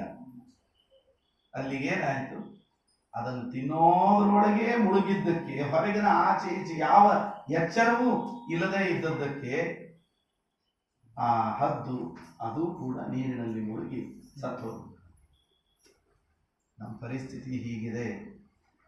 ಇಡೀ ಪ್ರಾಪಂಚಿಕ ವಿಷಯಗಳಲ್ಲೇ ಪೂರ್ತಿ ಮುಳುಗಿ ಇದರಿಂದ ಹೊರಬರುವಂತಹ ಆಲೋಚನೆಯನ್ನು ನಾವು ಮಾಡದೇ ಇದ್ದದ್ದಕ್ಕೆ ಎಲ್ಲೂ ವಾಪಸ್ ಬರಲಿಕ್ಕೆ ಸಾಧ್ಯ ಇಲ್ಲ ಏನೋ ಅನ್ನೋಷ್ಟರ ಮಟ್ಟಿಗೆ ನಾವು ಇಳಿದು ಬಿಡ್ತೀವಿ. ಅದಕ್ಕೇನೆ ನಮಗೆ ಪುರಾಣಗಳು ಈ ಮಾರ್ಗದರ್ಶನವನ್ನು ಕೊಡುವಂತ. ಆವಾಗ ದೇವಹೂತಿಯನ್ನು ಸಮಾಧಾನ ಮಾಡ್ತಾ ಕರ್ದಮ ಪ್ರಜಾಪತಿಗಳು ಹೇಳ್ತಾರೆ, ಗಾಬರಿ ಆಗಬೇಡ, 9 ಜನ ಬ್ರಹ್ಮರ್ಷಿಗಳಿಗೆ ಈ ಮಕ್ಕಳನ್ನು ನಾನು ಮದುವೆ ಮಾಡಿಕೊಡ್ತೇನೆ ಮತ್ತು ನಮ್ಮಿಬ್ಬರಲ್ಲಿ ಪರಮಾತ್ಮನೇ ಒಂದು ರೂಪದಿಂದ ಅವತಾರವನ್ನು ಮಾಡ್ತಾನೆ. ಛೇತ್ತಾತೆ ಹೃದಯ ಗ್ರಂಥಿ ಔದರ್ಯೋ ದುಃಖ ಭಾವನಃ, ನಿನ್ನ ಹೃದಯ ಕಂಟಿದಂತಹ ಗಂಟನ್ನ ಅವನು ಬಿಡಿಸ್ತಾನೆ ನಿನ್ನ ಉದರದಲ್ಲಿ ಅವತಾರ ಮಾಡಿ. ಆದರೆ ಇದನ್ನು ಯಾರಿಗೂ ಹೇಳಬೇಡ ಅಂತ ಹೇಳಿ ಕರ್ದಮ ಪ್ರಜಾಪತಿಗಳು ಅವಳನ್ನು ಸಮಾಧಾನಪಡಿಸಿದ್ದಾರೆ. ಆ ದೇವಭೂತಿಯ ಮಾತನ್ನು ನಾವು ಗಮನಿಸಬೇಕು. ನೇಹ ಯತ್ಕರ್ಮ ಧರ್ಮಾಯ ನ ವಿರಾಗಾಯ ಕಲ್ಪತೆ ನ ತೀರ್ಥ ಪದ ಸೇವಾಯೈ ಜೀವನ್ನಪಿ ಮೃತೋ ಹಿ ಸಹ ಅಂತ. ಅಂದರೆ ನಮ್ಮ ಜೀವನವನ್ನ ಅಳಿತಾಳು. ನಾವು ಮಾಡತಕ್ಕಂತಹ ಏನು ಕರ್ತವ್ಯ ಕರ್ಮಗಳಿದೆ, ಇವುಗಳಿಂದ ಒಂದ ಪುಣ್ಯ ಸಂಪಾದನೆ, ಇಲ್ಲ ವೈರಾಗ್ಯ ಸಂಪಾದನೆ, ಇಲ್ಲ ಜ್ಞಾನ ಸಂಪಾದನೆ, ಇಲ್ಲ ಯಾರಾದರೂ ದೊಡ್ಡವರ ಸೇವೆಯಲ್ಲಿ ಪರ್ಯವಸಾನ. ಬ್ರಾಹ್ಮಣ ಮನೆಯಲ್ಲಿರೋ ಹಿರಿಯರು, ತಂದೆ ತಾಯಿ ಅತ್ತೆ ಮಾವ ಅಜ್ಜ ಅಜ್ಜಿ ವಯಸ್ಸಾದವರು, ಯಾರೂ ಇಲ್ಲದ ಮನೆಯ ಯಾರೋ ಹಿರಿಯರು, ಮಕ್ಕಳಿಲ್ಲದೆ ಇರೋರು ಯಾರೋ ದೊಡ್ಡಪ್ಪ ಚಿಕ್ಕಪ್ಪ ಇಂಥವ್ರು ಇರ್ತಾರೆ. ಅಪರೋಕ್ಷ ಜ್ಞಾನಿಗಳ ಗುರುಗಳ ದಾಸರ ಸೇವೆ, ಇದಕ್ಕಾದರೂ ನಾವು ಮಾಡುವಂತಹ ಕಾರ್ಯಗಳು ಉಪಯೋಗ. ಇದು ಯಾವುದೂ ಇಲ್ಲದೆ ಕೇವಲ ಆತ್ಮಕೇಂದ್ರಿತವಾದ ಜೀವನವನ್ನ, ಸ್ವಾರ್ಥಮಯವಾದ ಜೀವನವನ್ನು ನಡೆಸಿದರೆ ಜೀವನ್ನಪಿ ಮೃತೋ ಹಿ ಸಹ ಅಂತ, ಅವ ಬದುಕಿದ್ದು ಸತ್ತಂತೆ ಅಂತ ಆ ದೇವಭೂತಿ ತುಂಬಾ ದುಃಖದಿಂದ ಹೇಳ್ಕೊಳ್ಳೋ ಮಾತು. ವಾಸ್ತವವಾಗಿ ಈ ಮಾತು ಅವಳಿಗೆ ಅನ್ವಯ ಆಗೋದಿಲ್ಲ. ಅವಳು ತನ್ನ ಎಲ್ಲ ಇಡೀ ಜೀವನವನ್ನೇ ಮುಡುಪಾಗಿಟ್ಟು ಕರ್ದಮರ ಸೇವೆ ಮಾಡಿದವಳು. ಅವಳಿಗೆ ಅನ್ವಯವಾಗುವ ಮಾತೇನಲ್ಲ ಇಲ್ಲ. ಆದರೆ ಯಾರು ಈ ರೀತಿಯಲ್ಲಿ ಜೀವನದಲ್ಲಿ ಬದುಕ್ತಾರೆ, ಪ್ರವಚನ ತಾನೆ, ಸಂಧ್ಯಾವಂದನೆ ತಾನೆ, ಇಷ್ಟೇನು ಗಡಿಬಿಡಿ, ರಿಟೈರ್ಮೆಂಟ್ ಆದಮೇಲೆ ಬೇಕಾದಷ್ಟು ಟೈಮ್ ಇರ್ತದೆ, ಮಾಡೋಣ. ರಿಟೈರ್ಮೆಂಟ್ ಆಗೋ ಹೊತ್ತಿಗೆ ಚೇರ್ ಪರ್ಸನ್ ಆಗಿ ಕೂತಿರ್ತಾನ, ನೆಲದ ಮೇಲೆ ಕೂಡೋ ಪರಿಸ್ಥಿತಿನೇ ಇರೋದಿಲ್ಲ. ಯಾಕಂದ್ರೆ ಅವ್ರು ಕೊಟ್ಟಿರ್ತಾರಲ್ಲ ಲಕ್ಷಗಟ್ಟಲೆ, ಅದಕ್ಕೆ ತಕ್ಕಂಗೆ ನಿಮ್ಮನ್ನು ಎಷ್ಟು ಹೀರಬೇಕೋ ಹೀರಿಬಿಟ್ಟಿರ್ತಾರೆ. ಮುಂದೆ ನಿಮಗೇನೂ ಮಾಡ್ಲಿಕ್ಕೆ ಆಗಿರುವ ಇಹ ಇಲ್ಲ ಪರ ಇಲ್ಲ, ಅಷ್ಟರ ಮಟ್ಟಿಗೆ ವ್ಯವಸ್ಥೆ ಆಗುತ್ತೆ. ಆದ್ದರಿಂದ ನಾವು ಜೀವನದಲ್ಲಿ ಪ್ರಾರಂಭಿಕ ಹಂತದಿಂದಲೇ ಇವುಗಳನ್ನ ಸ್ವಲ್ಪ ಸ್ವಲ್ಪನೇ ರೂಢಿಸ್ಕೊಂಡು ಈ ಜೀವನದಲ್ಲಿ ಒಂದಿಷ್ಟೇ ಏನಾದರೂ ಬಳಸ್ಕೊಳ್ಳುವ ಆಲೋಚನೆಯನ್ನು ನಾವು ಮಾಡಬೇಕದು ಈ ಜೀವನಕ್ಕಲ್ಲ, ಮುಂದಿನ ಜನ್ಮ ಜನ್ಮಾಂತರಗಳಿಗೆ ಉಪಯೋಗವಾಗುವಂತಹದ್ದನ್ನ ಗಳಿಸ್ಕೊಳ್ಳುವಂತಹ ಆಲೋಚನೆಯನ್ನು ಮಾಡಿ. ಮುಂದೆ ಒಂದು ಶುಭ ಮುಹೂರ್ತದಲ್ಲಿ ಪರಮಾತ್ಮನ ಅವತಾರವಾಗಿದೆ. ಕಪಿಲ ಅಂತ ನಾಮಕರಣ ಮಾಡಿದರು. ಒಂದಿನ ಏಕಾಂತದಲ್ಲಿ ಕಪಿಲ ದೇವರ ಬಳಿ ಬಂದು ಕರ್ದಮ ಪ್ರಜಾಪತಿಗಳು ಪ್ರಾರ್ಥನೆ ಮಾಡುತ್ತಾರೆ. ಸ್ವೀಯಂ ವಾಕ್ಯಂ ಋತಂ ಕರ್ತುಂ ಅವತೀರ್ಣೋಸಿ ಮೇಘೆ. ನಿನ್ನನ್ನು ಮಗನಾಗಿ ಪಡ್ಕೊಳ್ಳುವ ಅರ್ಹತೆ ನನ್ನದಲ್ಲ. ಅವರಿಗೆ ಗೊತ್ತಿದ್ದು ಸಾಕ್ಷಾತ್ ಭಗವಂತನೇ. ಯಾಕಂದ್ರೆ ಅವ ಹಿಂದೆ ಹೇಳಿದ್ದ, ನಾನೇ ಅವತಾರ ಮಾಡ್ತೀನಿ ಅಂತ. ನಿನ್ನನ್ನ ಮಗನಾಗಿ ಪಡ್ಕೊಳ್ಳುವ ಅರ್ಹತೆ ನನ್ನದಲ್ಲ ಸ್ವಾಮಿ. ನೀನು ಬ್ರಹ್ಮಾದಿ ದೇವತೆಗಳಿಗೆ ಹೇಳಿದ್ದಿ, ನಾನು ಕರ್ದಮ ದೇವಹೂತಿಯರೆಲ್ಲ ಅವತಾರ ಮಾಡ್ತೇನೆ ಅಂತ. ಅವರಿಗೆ ಕೊಟ್ಟ ಮಾತನ್ನ ಸತ್ಯ ಮಾಡ್ಲಿಕ್ಕೆ ಬಂದಿದ್ದಿ. ಸತ್ಯಂ ವಿಧಾತು ನಿಜ ಕೃತ್ಯ ಭಾಷೆ ಮಾಡ್ತೇನೆ. ಆದ್ದರಿಂದ ಇನ್ನು ಮುಂದೆ ನಾನು ಸನ್ಯಾಸ ಸ್ವೀಕಾರ ಮಾಡಿ ಇನ್ನೂ ಹೆಚ್ಚು ನಿನಗೆ ಪ್ರಿಯವಾದ ಧರ್ಮವನ್ನ ಅನುಷ್ಠಾನ ಮಾಡಬೇಕು ಅಂತ ನನಗೆ ಅಪೇಕ್ಷೆ ಇದೆ. ಪರಿವ್ರಜಾಂ ಪದವೀಂ ಆಸ್ಥಿತೋಹಂ. ಪರಮಾತ್ಮ ಹೇಳಿದ, ಅಡ್ಡಿಯಿಲ್ಲ, ಅವಶ್ಯವಾಗಿ ನೀವು ಹೋಗ್ಬೇಕು. ನಾನು ಭೂಮಿಯಲ್ಲಿ ಅವತಾರ ಮಾಡಿದ್ದೆ ತತ್ವ ಸಂಖ್ಯಾನ ಮಾಡೋದಕ್ಕೋಸ್ಕರ. ಈ ತತ್ವಗಳನ್ನೆಲ್ಲ ಲೋಕದಲ್ಲಿ ಸಜ್ಜನರಿಗೆ ಪ್ರಚಾರ ಮಾಡೋದಕ್ಕೋಸ್ಕರ. ತಾಯಿಗೆ ಏನು ಉಪದೇಶ ಮಾಡಬೇಕು, ಅವಳ ಮನಸ್ಸಿನ ದುಗುಡವನ್ನೆಲ್ಲ ಪರಿಹಾರ ಮಾಡುವ, ಈ ಕರ್ಮ ಬಂಧನದಿಂದ ವಿಮೋಚನೆಗೆ ಕಾರಣವಾದ ಉಪದೇಶವನ್ನು ನಾನು ಅವಳಿಗೆ ಮಾಡಿ ಅನುಗ್ರಹಿಸ್ತೇನೆ.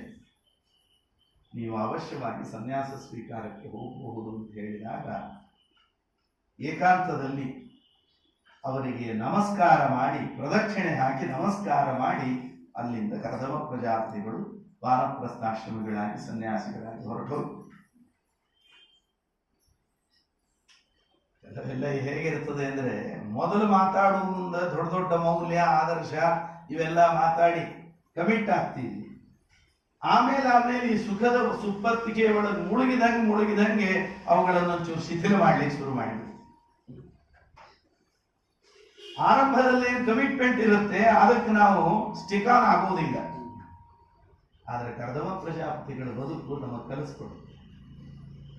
ಅವರು ಸ್ವಯಂಭವನು ದಂಪತಿಗಳು ಬಂದಾಗ ಮೊದಲೇ ಕಂಡೀಷನ್ ಮಾಡಿ ಮದುವೆ ಮಾಡ್ಕೊಂಡಿದ್ರು. ಹೀಗಿದೆ ನನ್ನ ಸ್ಟ್ಯಾಂಡಿಂಗ್, ಇದಕ್ಕೆ ನಿಮಗೆ ಒಪ್ಪಿಗೆ ಇದ್ರೆ ಕೊಡ್ರಿ, ಇಲ್ಲ ಅಂದ್ರೆ ಕರ್ಕೊಂಡು ಹೋಗ್ರಿ. ಇಂಥವ್ರ ಕೈ ಕೊಟ್ಟರೆ ಏನೂ ತೊಂದರೆ ಆಗೋದಿಲ್ಲ ಅನ್ನೋ ಭರವಸೆ ಅವ್ರಿಗೂ ಇತ್ತು. ಅದು ಖುಷಿಯೂ ಆಗಲಿಲ್ಲ. ಆದ್ರೆ ಇವರು ತನ್ನದೇ ತಪಸ್ಸಾಮರ್ಥ್ಯದಿಂದ ಬೇಕಾದ್ದನ್ನು ಸೃಷ್ಟಿ ಮಾಡಿ ಇಂಥ ಸುಂದರಿಯಾದ ಹೆಂಡತಿ, ಇಂಥ ಸಂಸಾರ, 9 ಜನರು ಒಳ್ಳೊಳ್ಳೆ ಬ್ರಹ್ಮರ್ಷಿಗಳಾದ ಅಳಿಯಂದ್ರು, ಸಾಕ್ಷಾತ್ ಭಗವಂತನೇ ಮಗ ಬಿಟ್ಟು ಹೋಗ್ಲಿಕ್ಕೆ ಯಾರಿಗರಿ ಮನಸ್ಸಾಗತ್ತೆ? ಅದಕ್ಕೆ ಮುಂದೆ ಪೃಥ್ವಿನ ಇವನು ಅಂಗರಾಜನ ಕಥೆ ಹೇಳುವಾಗ, ಹೋಗಿ ಯಜ್ಞ ಮಾಡಿ ತಪಸ್ಸು ಮಾಡಿ ಇಂಥ ದುಷ್ಟ ಮಗನನ್ನು ಹಡದ್ನಲ್ಲ ಅಂತ ಒಮ್ಮೆ ಕೊರಗ್ತಾನೆ. ಆಮೇಲೆ ಅಂಗರಾಜನಿಗೆ ಅನಿಸ್ತದೆ, ದುಷ್ಟ ಮಕ್ಕಳು ಇರಬೇಕು. ಎಲ್ಲಾರು ಮಾತು ಕೇಳಿ ಚಂದಾಗಿರೋ ಮಕ್ಕಳೇ ಇದ್ರೆ ಸಂಸಾರದೊಳಗೆ ವೈರಾಗ್ಯ ಎಂದು ಬರ್ಬೇಕ್ರಿ. ದುಷ್ಟ ಮಕ್ಕಳು ಇದ್ರು ಅದು ವೈರಾಗ್ಯಕ್ಕೆ, ಅಂದ್ರೆ ಇದು ಸ್ಪೋರ್ಟಿವ್ ಆಗಿ ತಗೊಳ್ಳೋ ಕ್ರಮ ಇವೆಲ್ಲ. ಹಾಗಾಗಿ ಕರ್ದಮ ಪ್ರಜಾಪತಿಗಳು ತಾವೇನು ಆಡಿದ್ರು ಅದಕ್ಕೆ ತಕ್ಕಂತೆ ಹೊರಟುಬಿಟ್ರು. ಅಂಟಿಕೊಳ್ಳಿಲ್ಲ ಈ ಸಂಸಾರದಲ್ಲಿ. ಈ ಸ್ಥಿತಿ ಬರೋದು ಬಹಳ ಕಷ್ಟ ಇದೆ. ಸಾಮಾನ್ಯವಾಗಿ ನಾವು ನೋಡ್ತಾ ಇರ್ತೀವಿ ಸಾಂಸಾರಿಕ ಬದುಕುಗಳಲ್ಲಿ, ಆಯ್ತಪ್ಪ ಮಕ್ಕಳಿಗೆ ಅವರೆಲ್ಲ ಒಂದು ಪ್ರಬುದ್ಧರಾಗಿದ್ದಾರೆ, ಸಂಸಾರ ನೋಡ್ಕೊಂಡು ಹೋಗೋ ಜವಾಬ್ದಾರಿ ಬಂದಿದೆ, ಅವರಿಗೆಲ್ಲ ವಯಸ್ಸು ಕೊಟ್ಬಿಡ್ತೀವಿ, ರಾಮಕೃಷ್ಣ ಅಂತ ಆರಾಮ ಇರ್ತೀವಿ ಅಂತ ಬಾಯಿಂದ ಅಂತ. ಆದ್ರೆ ಹಾಗೆ ಪೂರ್ಣ ಅದನ್ನು ಮಾಡ್ಲಿಕ್ಕೆ ಆಗುವುದಿಲ್ಲ. ಅದನ್ನು ಮತ್ತೆ ಪ್ರತಿ ತಿಂಗಳು ಅದರ ಇದು ಏನು ಬಂತು ಏನು ಹೋಯಿತು, ಮನೆ ಅಲ್ಲೊಂಚು ಸೀಳಿದೆ ಇಲ್ಲಿದ, ಇವರು ಇಲ್ಲಿಂದ ಅದನ್ನು ಬಿಟ್ಟೇ ಹೊರಡ್ಲಿಕ್ಕೆ ತಯಾರಾಗಿ ಒಂದು ಕಾಲು ಹೊರಗಿಟ್ಟಾಗಿರುತ್ತೆ. ಆದರೂ ಇಂಥ ಆಲೋಚನೆಗಳನ್ನು ಬಿಡುವುದಿಲ್ಲ ಮನುಷ್ಯ. ಅದು ಅನೇಕ ಜನ್ಮಗಳ ಸಾಧನೆಯಿಂದ ಬರುವುದು ಅಂತ ಅಂದ್ಕೊಳ್ಳೋಣ. ಸಾಧನೆಯ ಮಾರ್ಗದಲ್ಲಿ ತುಂಬಾ ಮೆಟ್ಲುಗಳಿದೆ. ಒಬ್ಬೊಬ್ಬರು ಒಂದೊಂದು ಮೆಟ್ಲುಗಳನ್ನು ಏರಿರ್ತಾರೆ. ನಮಗೆ ಕರ್ದಮ ಪ್ರಜಾಪತಿಗಳಂತವರ ಬದುಕು ಇದೊಂದು ದೀಪ. ಅದನ್ನು ನೋಡಿಕೊಂಡು ಈ ದಾರಿಯಲ್ಲಿ ನಾವು ಹೋಗಬೇಕಾದವರು ಅಷ್ಟೇ.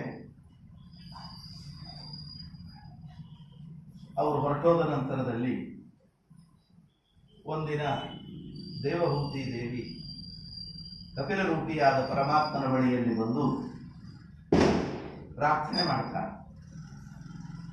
ನಿರ್ವಿಣ್ಣ ಅತಿತರಾಂ ಭೂಮನ್ ಅಸದಿಂದ್ರಿಯ ತರ್ಪಣ ಏನ ಸಂಭಾವ್ಯಮಾನೇನ ಪ್ರಪನ್ನ ಅಂಧತ್ತಮ ಪ್ರಭು. ಈ ಮನಸ್ಸು, ದೇಹ, ಇಂದ್ರಿಯ ಇವುಗಳನ್ನು ತೃಪ್ತಿಪಡಿಸೋದ್ರೊಳಗೆ ನಾನು ಹಣ್ಣಾಗೋಗ್ಬಿಟ್ಟಿದ್ದೀನಿ. ಪೂರ್ತಿ ನಿರ್ವಿಣ್ಣಳಾಗಿದ್ದೆ. ಎಲ್ಲಿಂದ ಬಂದೇ ಗೊತ್ತಿಲ್ಲ, ಎಲ್ಲಿ ಹೋಗ್ತೀನಿ ಗೊತ್ತಿಲ್ಲ, ಪೂರಾ ಮುಳುಗಿಬಿಟ್ಟಿದ್ದೀನಿ ಇದರೊಳಗೆ. ಇಂತಹ ಅಜ್ಞಾನದ ಮೋಹ ಮಮತೆಗಳ ಕತ್ತಲೆಯಲ್ಲಿ ಮುಳುಗಿರುವ ನನ್ನನ್ನ ಮೇಲೆತ್ತೋದಕ್ಕೆ ಬಂದಂತಹ ದೊಡ್ಡ ದೀಪ ನೀನು. ಆದ್ದರಿಂದ ನನ್ನ ಮೋಹ ಹೇಗಿದೆ ಇದು ಅಂದ್ರೆ, ಯೋ ಅವಗ್ರಹ ಅಹಂ ಮಮ ಇತ್ತೇತಸ್ಮಿನ್ ಯೋಜಿತ ಸ್ವಯ. ನಾನು ನನ್ನದು ಅನ್ನುವಂತಹ ಆ ಅಭಿಮಾನ, ಮೋಹ, ವಿಪರೀತ ಜ್ಞಾನ, ಮತ್ತು ಇದನ್ನು ಕೊಟ್ಟವನು ನೀನೇ. ಆದ್ದರಿಂದ ಕೊಟ್ಟವನು ನೀನೇ, ತೆಗಿಬೇಕಾದವನು ನೀನು. ಹಾಗಾಗಿ ನನಗೆ ಉಪದೇಶ ಮಾಡು. ತಂತ್ವಾಗತಾಹಂ ಶರಣಂ ಶರಣ್ಯಂ ಸ್ವಭೃತ್ಯ ಸಂಸಾರ ಜಿಜ್ಞಾಸಯ ಪ್ರಕೃತೆ ಪುರುಷಸ್ಯ ನಮಾಮಿ ಸದ್ಧರ್ಮ ವಿಧಾಂಬರಿಷ್ಠ. ಯಾವಾಗಲೂ ಒಬ್ಬ ವಿವೇಕಿ ಸಾಧಕನಾಗಿರತಕ್ಕವನು ತನ್ನ ವೃತ್ತಿ ಜೀವನ ಒಂದಿರುವಂತೆ ಅದು ಹೊಟ್ಟೆ ಪಾಡಿಗೆ ಬೇಕು. ಆದರೆ ಬೆಳಿಗ್ಗೆ ಸಾಯಂಕಾಲ ಬಿಡುವಿನ ಸಮಯಗಳನ್ನು ಸಚ್ಚಾಸ್ತ್ರಗಳ ಇತಿಹಾಸ, ಪುರಾಣ, ಶ್ರೀಮದ್ ಆಚಾರ್ಯರ ಗ್ರಂಥಗಳು, ಟೀಕಾ ಟಿಪ್ಪಣಿ ಗ್ರಂಥಗಳು, ಹರಿದಾಸರ ಕೃತಿಗಳು, ಇವುಗಳ ಮೂಲಕವಾಗಿ ಜ್ಞಾನ, ಧರ್ಮ ಇವುಗಳನ್ನು ಸಂಪಾದನೆ ಮಾಡಿ ಯೋಗ್ಯರಾದ ಗುರುಗಳು ದೊರೆತಾಗ ಅವರ ಬಳಿ ಹೋಗಿ ನಾವು ಅವರಿಂದ ತತ್ವಜ್ಞಾನವನ್ನು ಉಪದೇಶ ಪಡಿ. ದೇವಹೂತಿ ತನ್ನ ಮಗ ಅಂತ ಸದರದಿಂದ ಕಾಣಲಿಲ್ಲ. ಇದು ಸಾಕ್ಷಾತ್ ಭಗವಂತನೇ ಅನ್ನೋ ಎಚ್ಚರವೂ ಇದೆ. ಅದರ ಜೊತೆಗೆ ಗಂಡನ ಬಳಿ ಮೊದಲು ಕೇಳಿದ್ದು, ನಾನು ಇದರಲ್ಲೇ ಮುಳುಗಿನಿ, ಎತ್ರಿ ಮೇಲೆ ಅಂತ. ಬೇಡ, ಮಗ ಬರ್ತಾನೆ, ಅವನು ನೋಡ್ಕೋತಾನೆ ಅಂತ ಹೇಳಿದ್ರು. ಈಗ ಮಗನ ಬಳಿ ಬಂದು ಕೇಳ್ತಾ ಇದ್ದಾಳೆ, ಆಯ್ತಲ್ಲ, ಮುಗಿದೋಗಿದೆ, ಒಂದು ಲಿಮಿಟ್, ವಯಸ್ಸು ಮುಗಿದೋಯ್ತು, ಇನ್ನೇನ್ ಕೇಳುವುದು ಅಂತ ಅವಳು ಆರಾಮ್ ಕುರ್ಚಿ ಹಾಕೊಂಡು ಟಿವಿ ಮುಂದೇನು ಕೊಡ್ಲಿಲ್ಲ. ಅವನು ಈ ವಯಸ್ಸಿನಲ್ಲೂ ಗಳಿಸ್ಕೊಳ್ಳಿಕ್ಕೆ ಅವಕಾಶ ಇದೆ, ಕೇಳ್ತೇನೆ ನಾನು ಅಂತ ಓಡಿ ಬಂದಿದ್ದಾಳೆ ಮಗನ ಹತ್ರ. ಇದು ನಮ್ಮ ಪ್ರವೃತ್ತಿ ಆಗಬೇಕು. ಆಚಾರ್ಯರು ಬೃಹದಾರಣ್ಯಕ ಭಾಷ್ಯದಲ್ಲಿ ತಾತ್ಪರ್ಯ ನಿರ್ಣಯದಲ್ಲಿ ಹೇಳ್ತಾರೆ, ನಮಗೆ ತತ್ವವನ್ನು ಉಪದೇಶ ಮಾಡುವಂತಹ ಗುರುಗಳು ದೊರೆತಾಗಲೂ ನಾವು ಅವರ ಬಳಿ ಹೋಗಿ ತತ್ವೋಪದೇಶವನ್ನ ಕೇಳಲಿಲ್ಲ ಅಂತಂದ್ರೆ, ಜ್ಞಾನ ಸಂಪಾದನೆ ಮಾಡಲಿಲ್ಲ ಅಂದ್ರೆ ಅವರು ಅಂಧತಮೋ ಯೋಗ್ಯರು ಅಂತ ನಿರ್ಣಯ ಮಾಡಬೇಕು.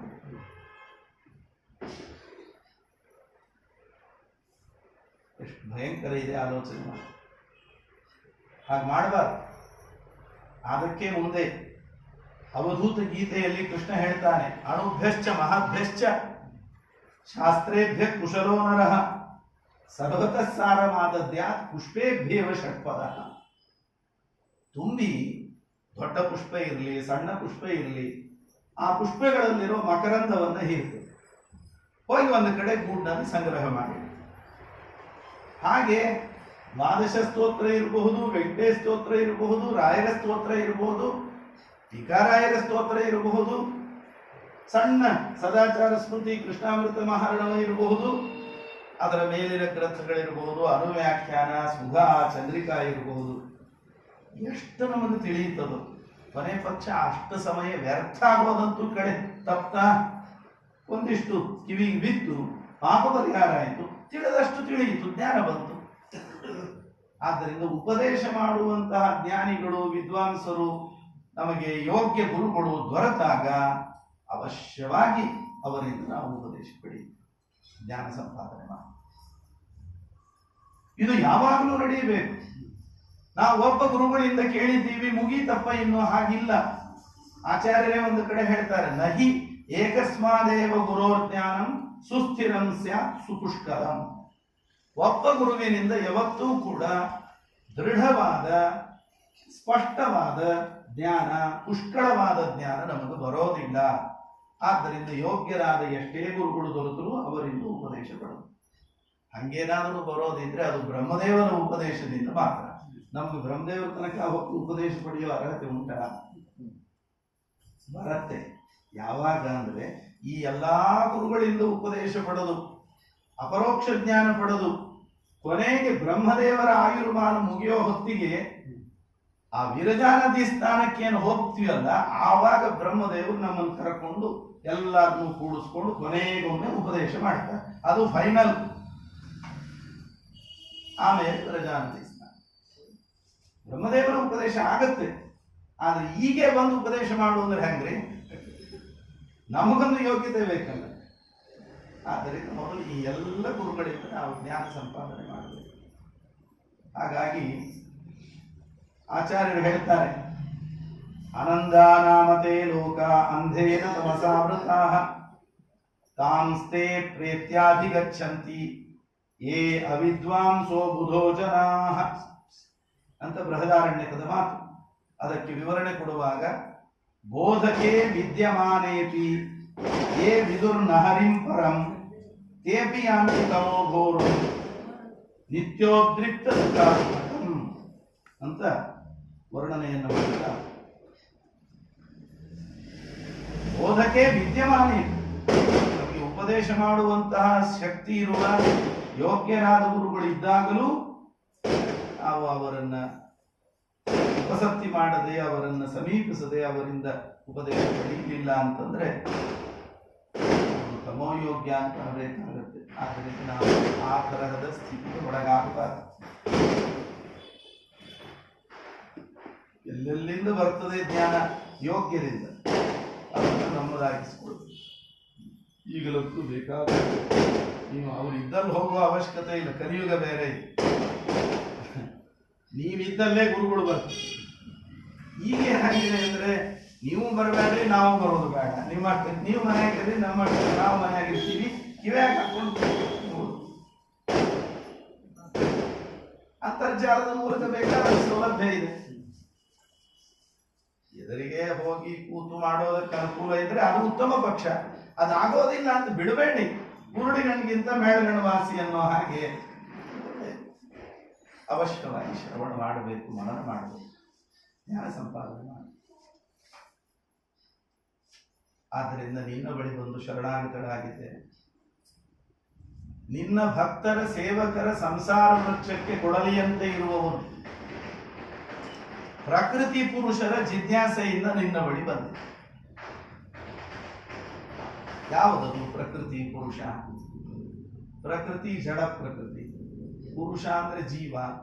ಇವರನ್ನು ತಿಳ್ಕೊಳ್ಳಿಕ್ಕೆ ದೇವಭೂತಿ ಪರಮಾತ್ಮನ ಬಳಿ ಬಂದಿದ್ದಾಳೋ ಅದನ್ನು ತಿಳಿಯಲಿಕ್ಕೆ ಈ ಕಪಿಲದೇವರು ಬೇಕಾಗಿಲ್ಲ.